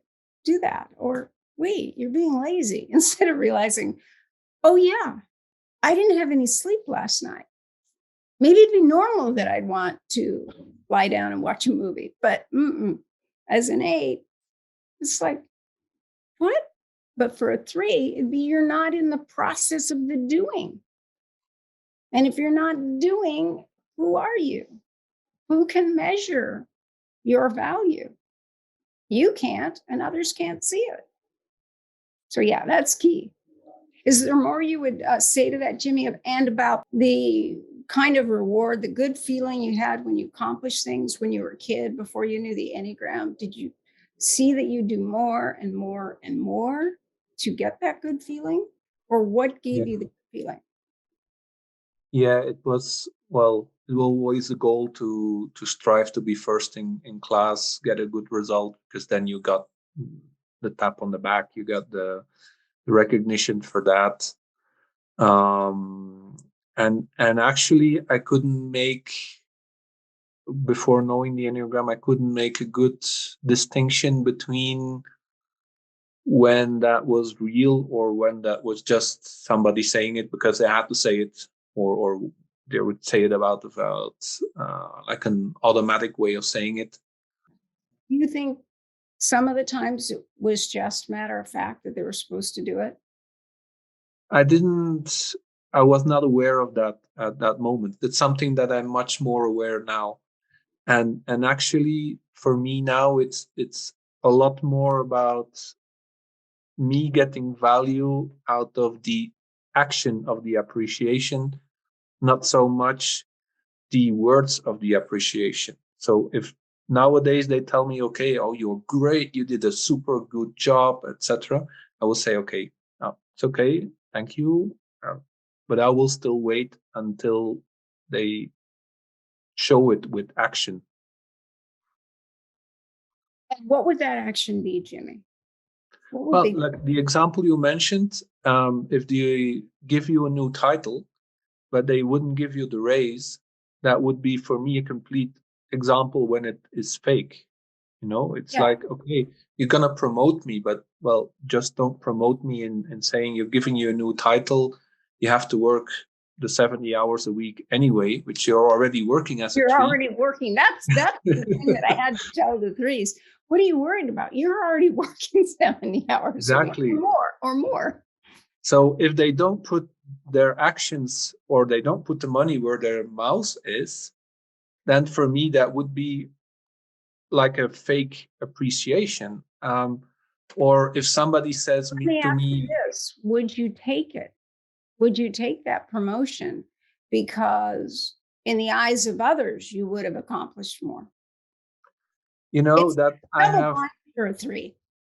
I've developed enough value to myself that I'm at a point that I don't have to prove myself more in having another title to show that to the rest. I know what I'm worth. So if they want something extra from me, there has to be an energetic balance, because I know I'm going to give my 100%. So there might as well be a benefit in there for me. If not, I don't have any problem in staying where I am, because I know my value without having to do something extra with a new title. So I wouldn't take it. But when you were younger, I would have jumped on it. Before the Enneagram and knowing myself that way, I would have jumped on it, because it's a title, and now I can put that. It's something people can measure. Yeah. Just like if someone has graduate degrees, or going to think they know more, or if someone's a medical doctor and a PhD in the same area, they've done research, it's just going to automatically, most people, I should say, will assume that that person is really competent. But they may have just been a really good student, and applying it may not be their strength. But in the case of the three, for the most part, they have to be that amazing doer, or they do nothing. Mm. Because if they're not going to find a place of value, they will maybe find that value playing video games because they can compete with others, but that competitive nature will still be there. Yeah. And I don't know if this is the same with other trees, but paradoxically, it's the opposite towards others. So for me, I don't care about the title of somebody. I want to know what's behind the title. What are the actions behind the title? What is the competence behind that title? And I can be sometimes very sarcastic and I used to be very hard and rude about it, but I learned to temper Use it. your 7 and lighten it up, and Yeah. So if somebody has a title, yeah, I'm senior project manager, but you're not even capable of managing a project of 5 days, then the title doesn't mean anything for me. So I'm really looking at the action and how people show what they can do. Yeah, what I want the attendees to notice is, even though Jimmy's a different subtype of 3, just like Dave and Gina, it's about the doing, the action, what is actually being delivered that is of significance, rather than the kind of fantasy about it. And we do teach that the 3 is the fantasizer. But what's meant by that is the 3 is fantasizing what their success would look like, how they would be if they reached the pinnacle of what they perceived they wanted. So that there's a fantasy self. But on the other hand, they are constantly checking every little area that could lead to a failure. And they do it unconsciously until they learn about the Enneagram. They're just shifting and changing, languaging something different, and they'll take a failure and talk about it as a learning experience. It can't just remain a failure, or the 3 just feels like they're nothing. But depending on the Tritype, how they'll get around that will vary. Janice. I'm an ENFP, self-pres 3, and I just listened to the others speak about their 3 experience. I like to think that I'm a little bit more on the low-key self-pres. I learned the Enneagram in 1996 from my flatmate at the time, and she said to me, "Janice, have you ever heard of the Enneagram?" I said, "No, I haven't." She said, "I think you're either a 5 or a 3. And then after talking it through, she said, "I think you're pretty much a 3. Then she referred me to some books. And this was in Malaysia at the time. So it took like 5 months before I got to a bookstore and found the Enneagram, and then processed from there. So I'm really appreciative of the Tritype, Catherine. I'm not sure what my others are. If your friend saw that 5 in you, then it's usually 5 or 9. So you might be the 3, 5, 9. You might be another combination. But with the ENFP, with self-pres 3, it's not so much that you're going to be doing a physical activity in the same way. You're going to be drawn to emotional relating, to interacting with others. You still need to measure your success, but I think that the ENFP, part of success is being in good rapport with people and that they like you. That's kind of essential for an ENFP. Is to be personally likable. And right now I'm teaching totally online because of COVID, and I enjoy teaching online. My friend says, "I think you like it because you have control over what you say and who joins in and what appears on the screen." So I think she said that kind of you like to do a lot of research and be prepared. So she was, I think that's probably why I thought you were a 5. Yeah, and you Like, can, right. and online you can edit out things. Like I have to do that if someone says something that certain cultures would be offended by. I have to go edit it out. But if for 3, it would be a way to keep the whole message and delivery looking its very best. Because Super focused. whatever the 3 does, it's a reflection on themselves. Now, all of us feel that to a degree, but for the 3, it's kind of mandatory. The Enneagram was my dissertation. Oh, excellent. That you even got a group that would allow you to do that is pretty amazing. How did you manage that? I know many people that would end up just not doing what they wanted with the Enneagram to get their study or dissertation. But there are some people in this area that were able to do kind of a version of that. But how did you do it? How did you make that happen? Well, I at that time I was outside of Vancouver in Canada. I'm in northern Manitoba now in Canada, and they had with the Professional School of Psychology a cohort of people who were going to do their doctorate in psychology. And I said, I really wanted to do this. I would like to take my studies of the Enneagram even further. And it was about health promotion at that time, which was not really very well studied. And because to me, it's like, how can we make pensions and benefits more effective for people who are working in a unionized environment? And I decided that it was something worthwhile. So I just kept plugging away at it, even though I switched dissertation chairs and everything.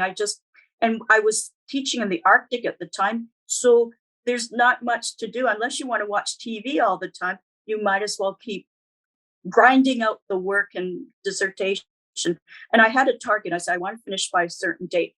otherwise you're paying more for tuition. And Canadian dollar is very, very low compared to the American and the exchange rate. Yeah, So that's very true. Well, I got to tell you, Janice, you have just talked like a self-press 3 perfectly.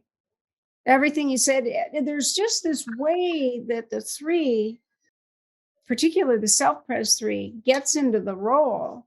And by that, I mean in the moving role.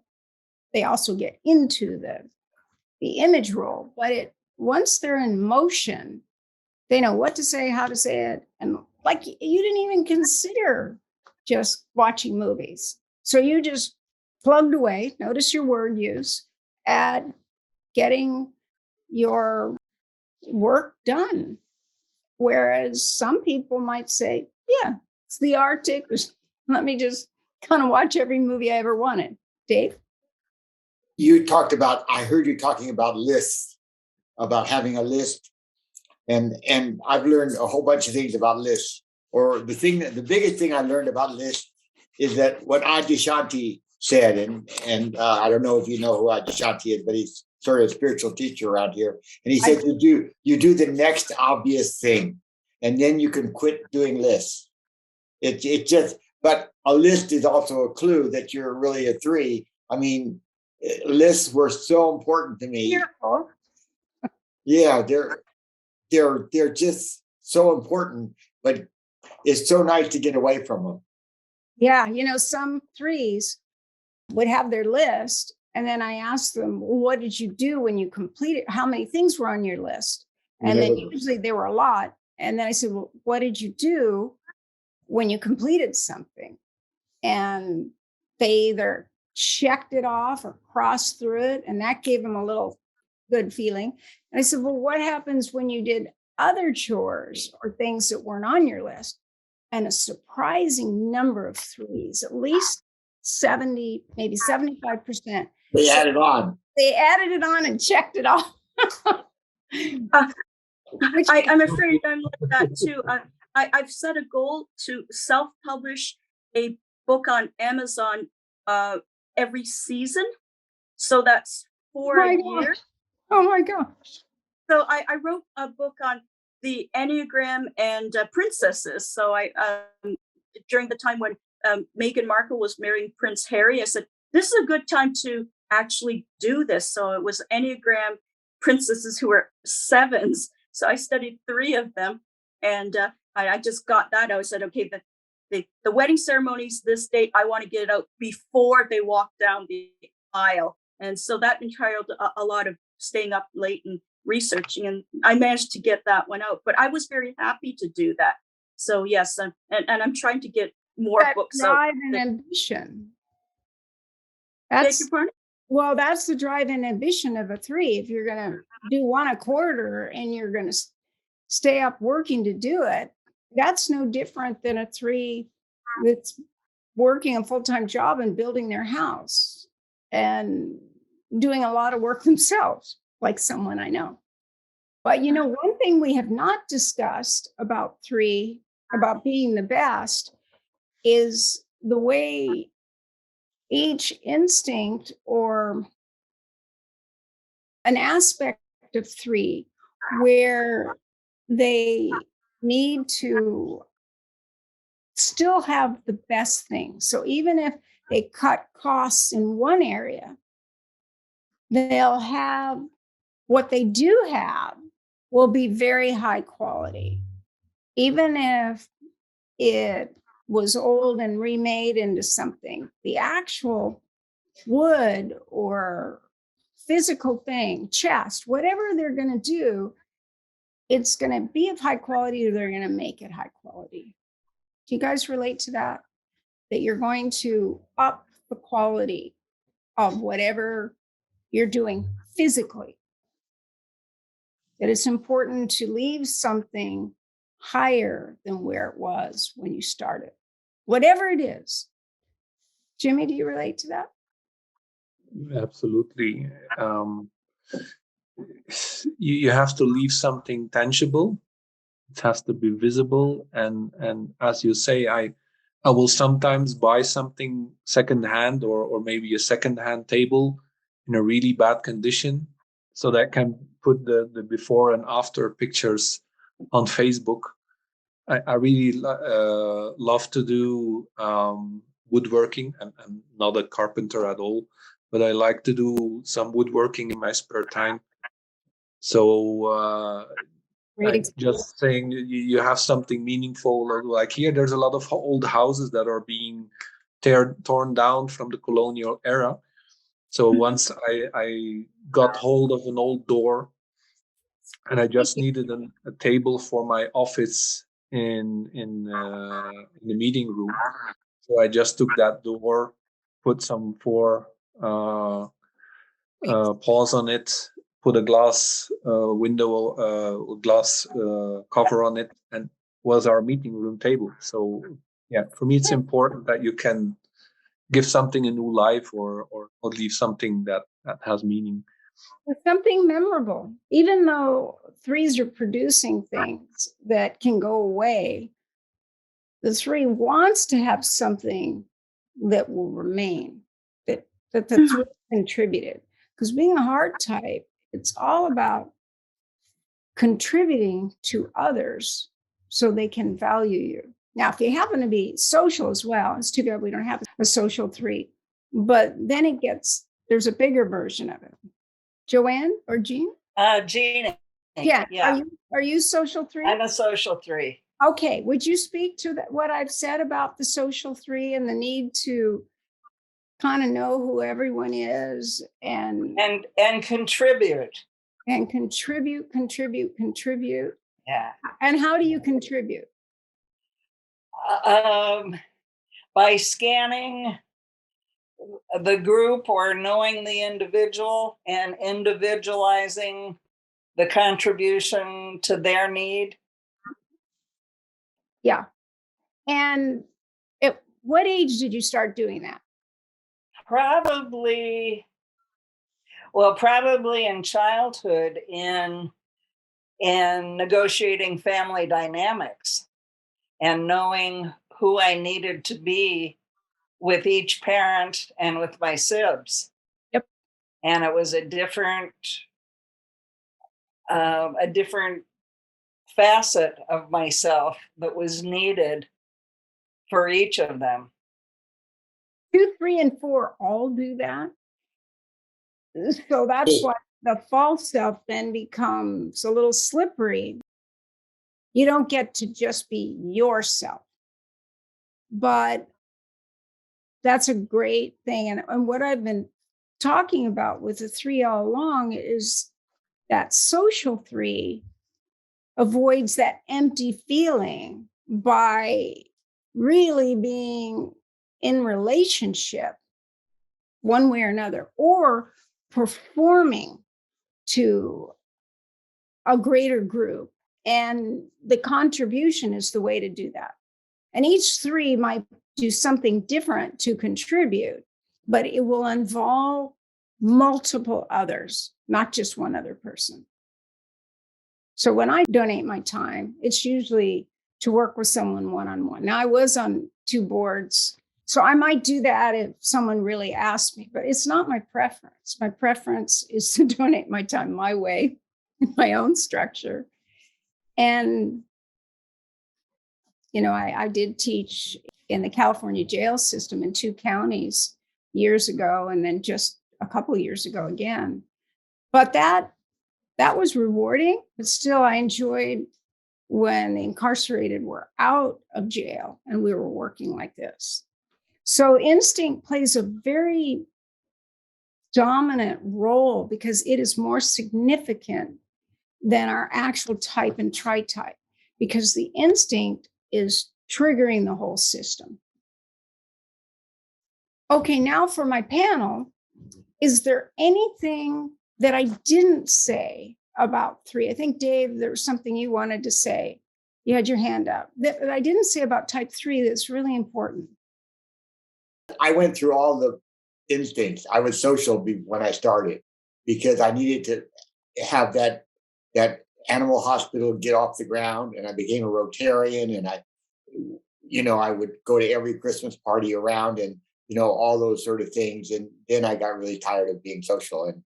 And it sort of went away. Because you weren't truly social. Yeah. You were doing the social in service Yes, of your success. that's right. So I could get, yes. And it was natural. I mean, it wasn't something, it's just, how am I going to advertise myself? And Yeah. It's very smart, actually. Threes are very clever about marketing. And then the other thing that I would still talk more about efficiency, because, I think about efficiency every day in every way. And I don't think for me, you didn't give it enough importance. But that could be just and I would love to hear from the other threes. Yeah. What I would say is you can't achieve your goal without being efficient. So all threes are efficient, because otherwise they wouldn't be able to cut the path towards the achievement that they want. And think about it. If we go shopping and we have a number of things to purchase and we don't have the internet, the three will efficiently go and get things done. Now, I might be efficient, but my efficiency would wait until I had a bunch of things in a particular area. But I wouldn't just like in a day in, day out basis, do what's needed, go get that at the grocery store, go get that missing item, drop off that to a friend, and okay, meet a friend for lunch. But the three will have a real kind of scheduled way of doing that to be efficient. They will allow time to get from one thing to another, but that's part of their planning and the efficiency. Yeah, Gina? Yes, I overplan. Give me an example. Oh my gosh, if you could see my calendar. Okay, I'm a full-time student in psychology. So I have an entrepreneurial business that I have with connectors and cables. I do my coaching practice. I have my home. I love my garden. My self-care, I walk, massage, but it's a constant moving of me. Like if there's something not in my calendar, it's like, now it's okay. Before it was like, but now it's like, oh my gosh. And now some days I won't plan things, but I want to say I am unconsciously addicted to overwhelm. And using efficiency to manage that overwhelm. Yes. I can do more in a day than people do in a month. I have a close friend that's a three, and I've worked with many threes in different capacities. And boy, that's never something I had to worry about. It's just like, I had to be the one to say, yeah, let's take a break. Let's go play. But when we were working on a project, though, actually the 8 and 3 do very well because they're both like become myopic about what they want to achieve. But Jimmy, how do you use efficiency? And what do you think I didn't say that's important? Okay. So first on efficiency, I use technology to increase my efficiency. As Gina says, I have my agenda. I have my team side up with 5 different checklists for each of my projects. So every time somebody is asking me, okay, let's talk about that, I pull up my list. I immediately have the latest status of everything. I have a lot of my processes are automated. So if I need to pull a report for something to know a status, I have my macros and queries that from my SQL background. So it all worked out, yeah. Yeah, it all worked out. So I use those things to quickly get to information that other people would need 3 or 4 hours. And I can actually, during a meeting, if somebody starts touching a subject and I know it's going to go haywire, I can quickly in 5 minutes patch up that report, make sure that I have the evidence ready so that we completely steer the meeting in the right direction and that truth gets done. So for me, it's among others, it's technology and learning how to delegate.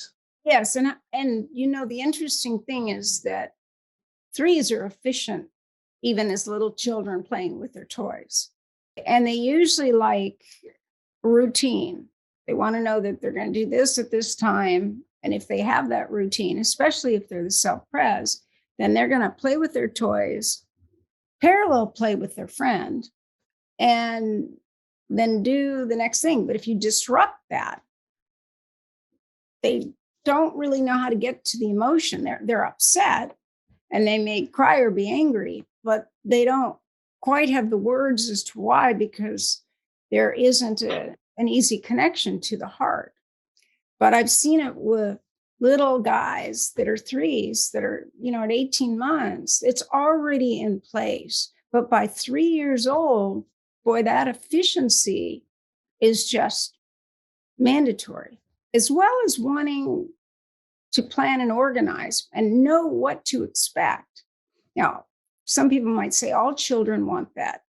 And of course they do, but some really need it to know who they are. And in the case of a 2, 3, or 4 really don't know who they are because they've identified with the false self.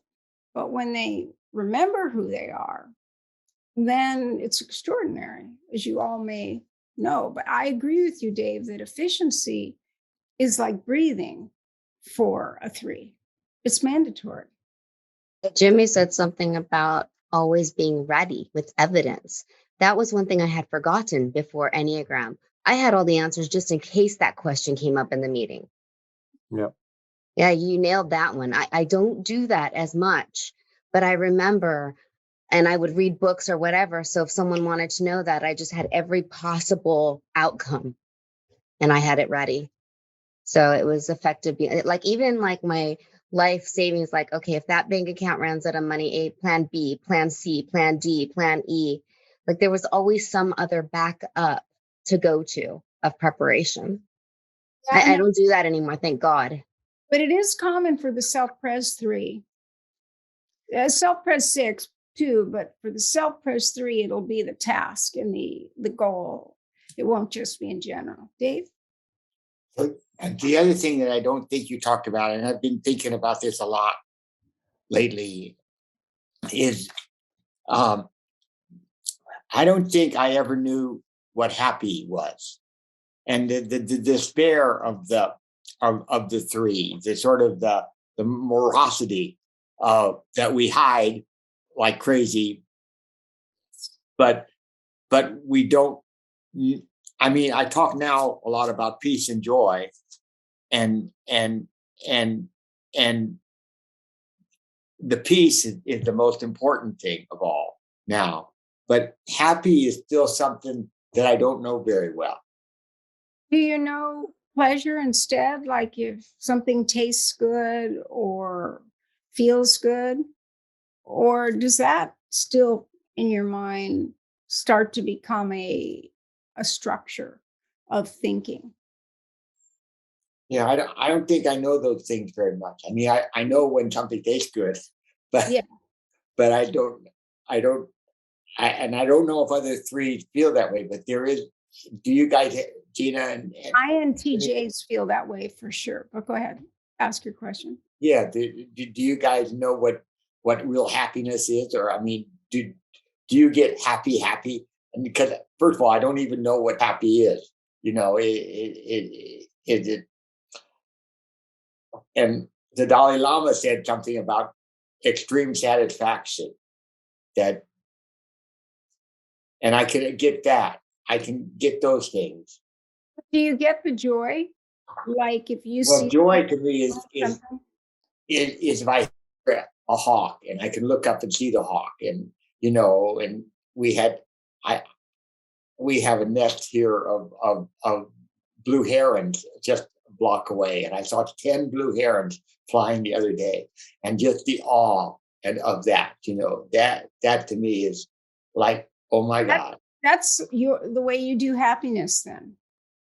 Yeah, that's what I was going to suggest. So what I would do is when I'm with those blue herrings, because I don't have that connection that Catherine's talking about, I would go to the where. So when I have that joy or that happy, I go, where in my body am I feeling that? And I would start to tap in, like not from the neck up, but like, oh, my heart just lifted, or oh my, and I'd start to feel the sensations of my body that I got from, in this case, the blue herrings. And then when I would feel those sensations, I was like, oh, this means I'm happy, or this means, so I would start to put out like a meter system of my aliveness in place that couldn't come from my thought process.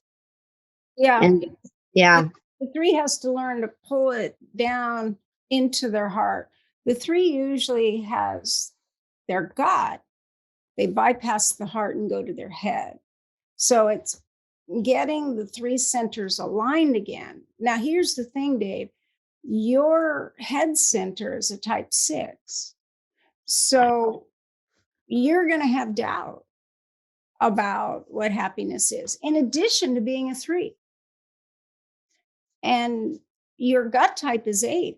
And 8s are not identified with being happy unless they have 7 in the Tritype. So it's really interesting. You have one of the strongest Tritypes, which is the 368. The 368 is goal-oriented and myopic about it. So kind of the more tender emotions and understanding and need for happiness is overridden by a greater need to continue doing. That you can never really do enough. And even if you do enough by someone else's standards, something could go wrong because you have self-pres as your instinct and you have 6 as your head type. So it would be very, very natural to do that. And then the 8 part of you wants to just be no nonsense.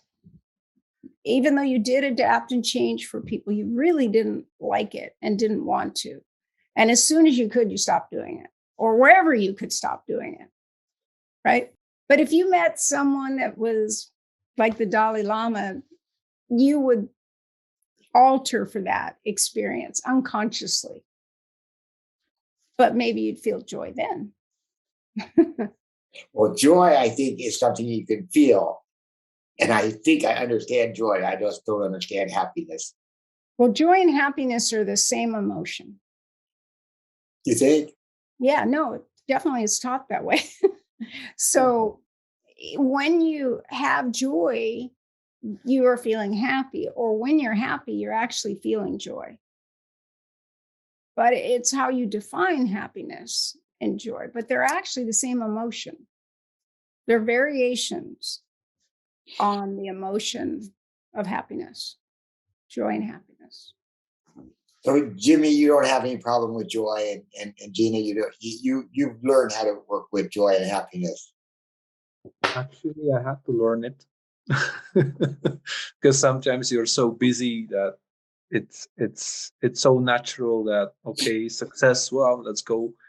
And I learned that luckily I have my 9 that sometimes just brings the 7 and the 3 down, because you have the 7 who's always coming with the new ideas, and the 3 says we have to manifest them, we have to do it, we have Gotta get them done. get them done. And then you have the 9 saying, hey, yo, whoa, bring it down. And I go into gratitude, and I can sometimes wake up, go into the garden and look around saying, yeah, I actually have everything I need. I have everything to be grateful about. I have a great wife. I have great kids. I have a great job. I'm healthy. And I can just then, in that moment, just all of the rest is like all of the obstacles and the problems and the worries of whatever are just going away for a moment, and then I go into my happiness. Then how long does that last before you're back into do? Normally, I think between 10 to 20 minutes, because then the next meeting is starting again. So gotta get going. But it's enough. That's enough to Yes. realize and to go to my Excellent strategy. center place. I don't need to do it the whole day. It's that crucial few minutes. It's enough to energize me again.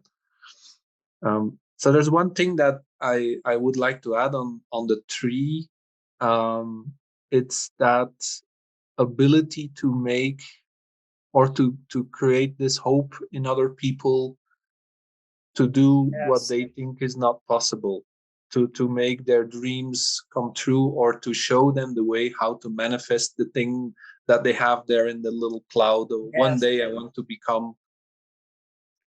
Yes. And actually as a tree show them, guide them in how to do that or how to make it happen. I'm so glad you said that, because threes are natural mentors to people. You'll find threes working to help other people reach their goal as well. They know how to structure it. So they might be helping a boxer, they might be on Wall Street, they could be anywhere. But part of three is being motivated and knowing the steps you need to take to get something done. In fact, the three really didn't have to learn that. They may have perfected it later, but it's innate within the three. But And inspiring, being an inspiration. Yeah. Exactly.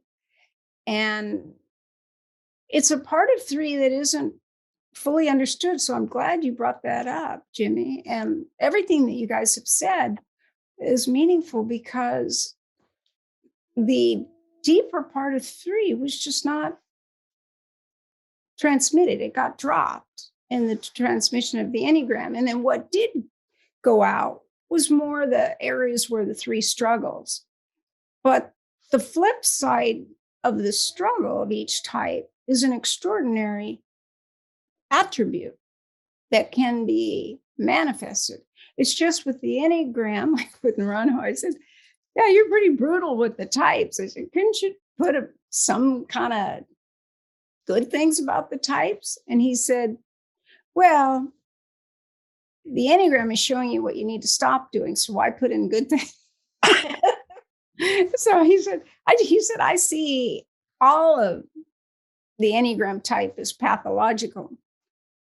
And I said, yeah, but I've worked with people, and whatever their pathology is can be very complementary in given situations. He said, okay, if we want to agree that they can do something meaningful, he could consider that. But he said, until they're conscious of it, it is still a striving that is negating the higher self and the connection to the self. So I said, fair enough. But a lot of people really are working on the Enneagram, their ego with the Enneagram. And when I talked to him, it was 1996, and a lot hadn't emerged the way it is now. And he originally taught the Enneagram after attending Ichazo's training in 1970. So he had an idea that it was all about the way the ego was in the way of the higher self. But over time, it became more meaningful to see the ego as just a part of the personality. That the subtype is the more primitive part, the ego is kind of the personality part, and then the holy virtues and holy ideas are the essential self. So our goal, especially with threes, would be to have more of our essential self, to recognize it, know it, and be able to transform that fear and anxiety of our instinctual type and instinctual subtype, so that we can be neutral. Because really, when we're in our higher self, we're neutral. We're not triggered. When we're in our instinctual self, we're triggered by whatever our defense strategy perceives is a threat to survival. And it can't tell the difference between something that looks like a snake and a snake. It goes off either way. So his point was that if people don't try to glamorize their type, because that could still be part of the type, but to recognize that they can come from their higher self and make a contribution without attachment would be the goal. And he said that's why he didn't write about it, because he was afraid people were going to then miss the point of what their type really needs to learn in order to become more conscious and understand that our type is there. I'm trying to think, they didn't even think of the types as biological imperatives back then because we didn't have all the brain science. And the Enneagram's only 52 years old, and a lot of it came into being after that first dissemination, which would be natural. Just like Tritype and Trifix were after the first dissemination, subtypes after the first dissemination, but they're all meaningful. But if we can accurately type ourselves, which can be a real challenge at times, then we can begin to experience and actually feel the neutrality of our higher self. Now, we can do good deeds and feel good about them, but it doesn't mean we're in our higher self. We can still potentially be serving the fear of the ego. And that was his point, that he knew that a lot of people who did great things for others needed that feedback. And once they could do great things without needing anything, then that's another story. But he says it's very hard to write about. And I do agree. It's very, very hard to describe the Enneagram types, because what happens is we have to look at some behaviors.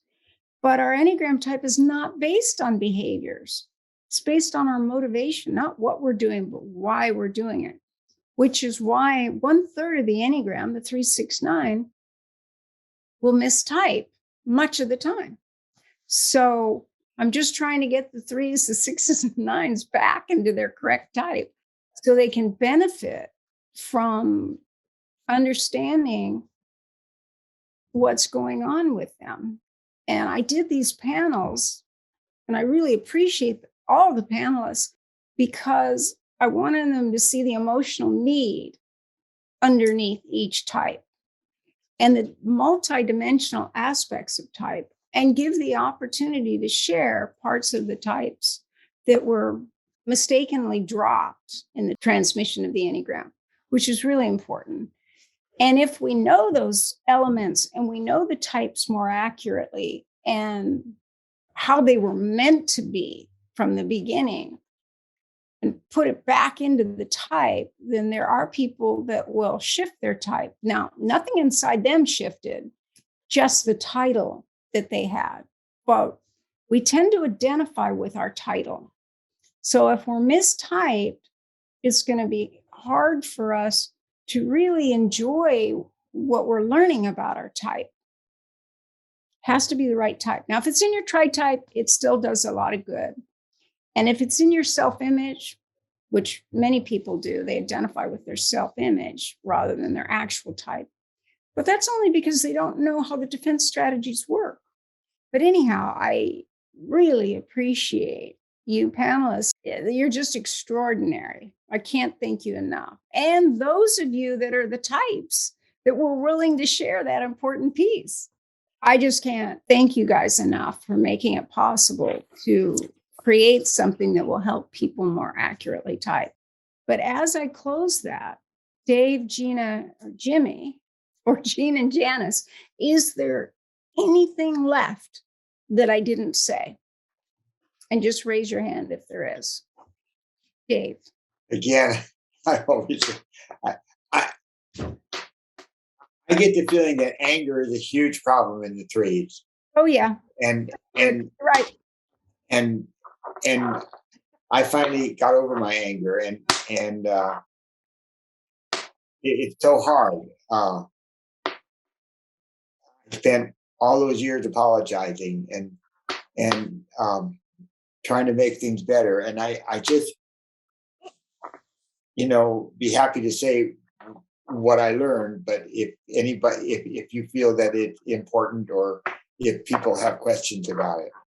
Well, every type gets angry, But what's important to understand is the 3 is getting so frustrated because they need to be on the move to the next step. And it can be just frustration, or it can be anger to get an obstacle out of the way. So it does vary from person to person, but with the 3, I can guarantee that it's tied into the instinct, sense of an unconscious need to survive, and something's in the way. Someone or something is deterring you or preventing you from doing what you want to do next. I agree, but it's how do you stop the anger? Because Yeah, it- you have to transform it. You have to I don't think it's that way. I don't think it's that at all. You don't think you have to give meaning to why you're angry? No. I think that if you lived long enough and had to apologize long enough, you finally, you're just desperate to quit. And so how do you quit? And what I learned, I learned it from Thich Nhat Hanh, that Thich Nhat Hanh said that if you are angry, get a potato and use your anger to boil the potato. And then when the potato is done, eat it. And from that, somehow, I got the idea or the understanding that you had to count to 10, that it takes time, that if you can slow down that reaction, that it's almost like somebody has lit a fuse, and it just goes so fast. It's the fastest fuse in the world. And you're just in a microsecond, you're over the hill and you can't get back until you finally quiet it down. And I learned to slow things down. Yeah, because it's adrenaline that gets discharged. And it has to be discharged within 3 to 5 minutes. And often is discharged immediately, especially if you're a 3-6-8 or a 4-6-8. They'll be even more emotional about it. But when you have 6 and 8, they come together and that fuse becomes really strong. But I still believe that if each person discovers the triggers and can begin to understand that they're triggered by it, that it will lower the chip on the shoulder so the fuse won't be as short and the anger won't last as long, and you can move into recovery. But it's so individual based on the Tritype and instinctual stacking and the life experiences of the 3. But you're right to have me say more about anger, because 3s are angry, frustrated every day to some degree, all day. It could be mad at the computer because you're not able to accomplish what you want. So, yes, thank you. It's not like we should leave anger out of the 3, because the 8, 3, and 7 are asserting their focus of attention. And 8, 6, 3 are doing so, but in a more myopic way, which is why the fuse is even shorter. But we do have a 3, 7, 8. Gina, how do you experience the anger? I know that I'm hooked into the anger, just like you said, adrenaline. So what's the hook? Okay. And then I get curious about, like, I'm participating in it because it's happening. These are my results. So I get curious about, I wonder what I'm not willing to face about this. And usually it's, I'm going to rip somebody's head off. And all the stories that fuel the adrenaline, that feed the anger, that keep you in that place and we're creating it to get that hit unconsciously. So we really have to get really present with our ability to, and when I say fully face, it's like if the stapler's right here, I'm not saying, what am I not fully facing? I'm going like, what am I not fully facing? And like looking towards what it is, and then taking those breaths or boiling that potato or whatever as I'm fully facing to see what I'm not wanting to accept. And who you would potentially be if you, Yes. and the failure that you might associate with it. But I love Thich Nhat Hanh's suggestion because that would work for all types. And he was a one, and really an extraordinarily articulate about like something you can do. And that's so true. To boil it and eat it, it's like symbolically eat it. Yeah, the 8 in me is going, God, why would I want to eat my anger? But I would digest it, wouldn't I? You just think about the symbolism of the potato. It's actually a really good example. Jean, what did you think I didn't say about the 3 that's important?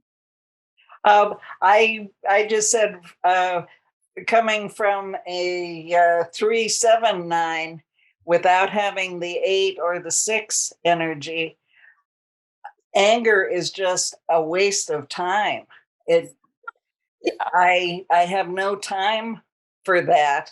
I notice it, and then I guess I shove it in the interest of getting things done. And I may go back later in the day or on the drive home and figure out what triggered that and what I can do to prevent it from taking up valuable time in the future. Lucky you. But it's like for years before I knew the Enneagram, it was like, what anger? It's like, I don't have time for that. It's just wasted energy. And I think you'll find that there are things you do when you're angry, and stuffing it is part of it. If you have 9 wants to bury anything that causes the 9 to feel like the boat could be rocked, that having to choose a side or be separate from others. So it's easier for the 9 to bury it, but eventually it's going to surface. It's going to surface, yeah. But the 3-7-9 is like the type that is inviting and positive and trying to help, and they have to discover the areas where they don't want to go deeper, because if they go deeper, there could be dangerous stuff in there they don't want to know, because there's still a 3. Yeah. And but I do agree the 3-7-9s are just easy because they're burying so much of what irritates them, but they still will kind of get things going in the direction they want. Oh, yeah. Yeah. So that's what you'll see that you do with your anger, that you're actually still directing things in the way that you want. But if you're not overtly expressing it, that's great. But you have to find out where it is, because it's still alive and it's not digested. So you need to put it in a potato, eat it, and digest it. And I love that analogy. It's just so perfect. But I just kept thinking, I don't want to put my anger in a. I'll wait and have potato salad. Yeah. You got 3 hands if you want them. Yeah. So, and then how about you, Janice? You had your hand up. I think that the emotion of the 3, we tend to make it productive. So when it comes to anger, it used to be for me, okay, what are people making me mad about? Now my approach is, okay, what is it that I'm trying to learn from this situation? Now, when it comes to deep feelings like grief, when my father passed, I actually unearthed a lot of his letters, etc., and I wrote a book about his life. So I channeled my emotions that way. And when I had to spend a lot of money on renovating my house, I did what people have said. I took a before and after picture, and then there were so many pictures. I ended up writing a book about: do you want to renovate? a historical octagon house. This That's is how the you do same it. Just put part foot of up it. me that motivates others. So by writing a book, in a way, you're moving through it or organizing it in your consciousness, but then it's out there for other people to benefit from. So it's still that part of 3 that is achieving and accomplishing in mentoring. And And threes write a lot of how-to books. A mm, lot. mm. So my Tritype is 371.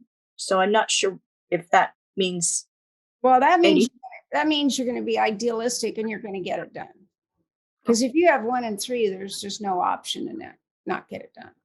And the 7 is going to find a way for it to be the vision of what you want. So yeah, you will execute it. You would be very good at executing it, but in a softer way. That ENFP, I'm an ENTP, and at times people have thought I was an ENFP, but really what I learned is that I'm an ENXP. But I'm old school. I learned Myers-Briggs many years ago, and it was just understood that something was introverted or extroverted, whether it be your sensing or your intuition, your thinking or your feeling. So it was implied. But I can say that where the attention goes, even if it's just 1 point different, is really significant. So the ENFP 3, and if you were 379 too on top of it, you would just be this creative person, because ENFPs love the magical, the mystical, the dreams. So, and then you have 7 in the Tritype, then it's going to really be there. So I'm so glad that you shared as well, Janice. Is it? I'm signing up for coaching with you. Yeah, that's right. Great. I look forward to it. Okay, Silvio, am I saying it correctly? Yeah. With anger, I exercise. I use treadmill, rowing, and lifting. And if not, I just rearrange the furniture. You go physical. Yes, physical. I used to throw things, break things, but not anymore. And in the social situation where you're with others, are you showing your anger, or did you show your anger, or did you stuff it? No, never. I never show my anger. Just hide it, or just, still pretend that I'm not feeling anything. That sounds cultural too. Yes, I'm from the Philippines, but I don't think it's cultural, because there's so many people there that, will just shoot you if they're angry. The overall culture is 9, though. The value is 9. I think it would be more of 7 in the Philippines, because people. You think it's 927? Yes, that would be the perfect combination for the Philippines. Yeah, so it would. I'm in New Zealand now, so it's a struggle, which kind of, image I should have, because I'm in between 2 cultures. Yeah, that would be hard, for sure. Very hard. Especially, it's hard for people to grow up there. A lot of young women having the opportunity to go other places just felt a sense of liberation. So I can well imagine that coming from a country like the Philippines, then it would be hard, because it's more regimented and structured in a way that is different. Now, as the 358, though, with an ENTJ, you're an example of the 3 that actually knows what they want to do, and the nuts and bolts of what they want to do, and they just do it. They don't have doubts. Would you say that's true? Yes, very true. Even with my Tritype, and I have no doubt. Yeah. And the ENTJ doesn't have doubt. So your only doubts then would show up if in the social domain, it's if someone didn't think you were significant in some way. Then probably, Exactly. yeah. But overall, you're a perfect example of the Tritype that is, yep, I'm going to do it, get it done. And I'm not necessarily going to make it real easy, but if that's what I need to do to get it done, I'll do it. Yes, that's it. And But- along the way, you hurt people, a lot Yeah. of people. But you don't want to have to sugarcoat things.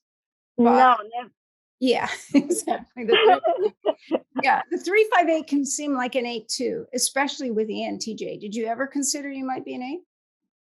yes, I did, but with reading the motivation, I'm sure. Yeah. Absolutely. You And the definitely, insecurity that I have to appear yeah. like presentable and all that. Yeah. It's embarrassing, but No, I mean, I'm glad you were here because it's a different quality of 3, but the motivation is the same. The defense strategy is the same, but the Tritype is modified by the defense strategies of the other 2 types in your Tritype. So it just makes the 358 tough. Oftentimes I think I shouldn't be in my body. I shouldn't be in my face. I should be in someone else's physical, not this one. So it's conflict. It's You like mean a struggle. because you appear soft and feminine? Yes, exactly. I should be like a tough looking person or like not this body. Give me someone else's body that would fit who's inside. Yeah, because you want to be taken seriously and not be judged for just going for straight efficiency without any. Yes, exactly. And also the expectation of people, just because you look this way, you should dress a particular way and stick, so it doesn't. Yeah, it is a problem for women with the tough types and Tritypes. And then depending on what field they're in or what they look like, then it compounds it in another way. But it's all very important. But if you work for yourself as a 3, it's a little easier. But if you're social, you're going to still be tracking how you're viewed by others. And 3 does that anyhow. You're just going to do it more. Yeah.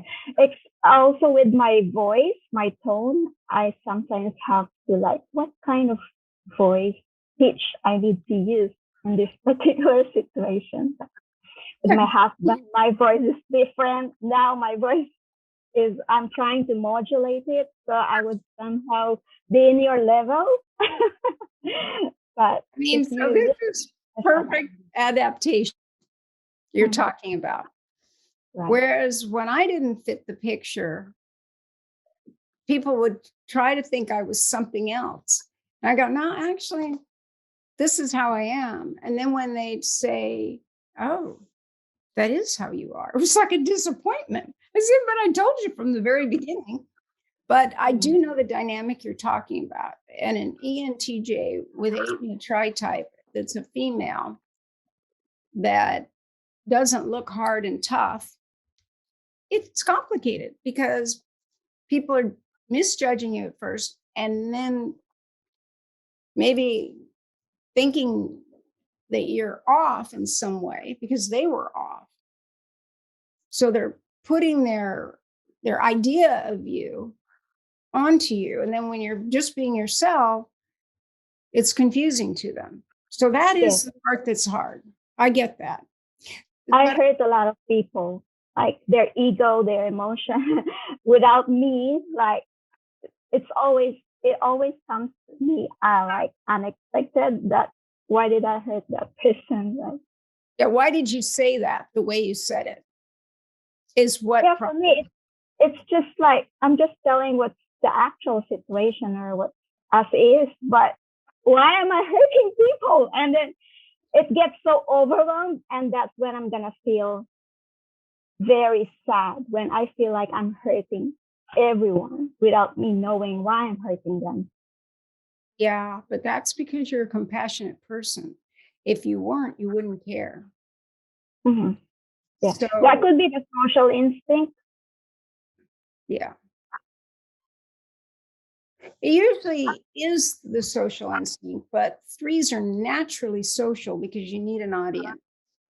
Even if it's an audience of three, you do need people to mirror to you who you are. Right. Well, guys, you have been phenomenal. I mean, we went a half hour over, and I really appreciate all of you and your contributions and for talking about what the three is really like. I so appreciate it. Thank you all. Thank you, thank you, thank you, thank you. Thank you. I will see you in the future, somewhere, sometime, someplace. Bye-bye. Thank you. Thank Bye. Thank you, Catherine. you.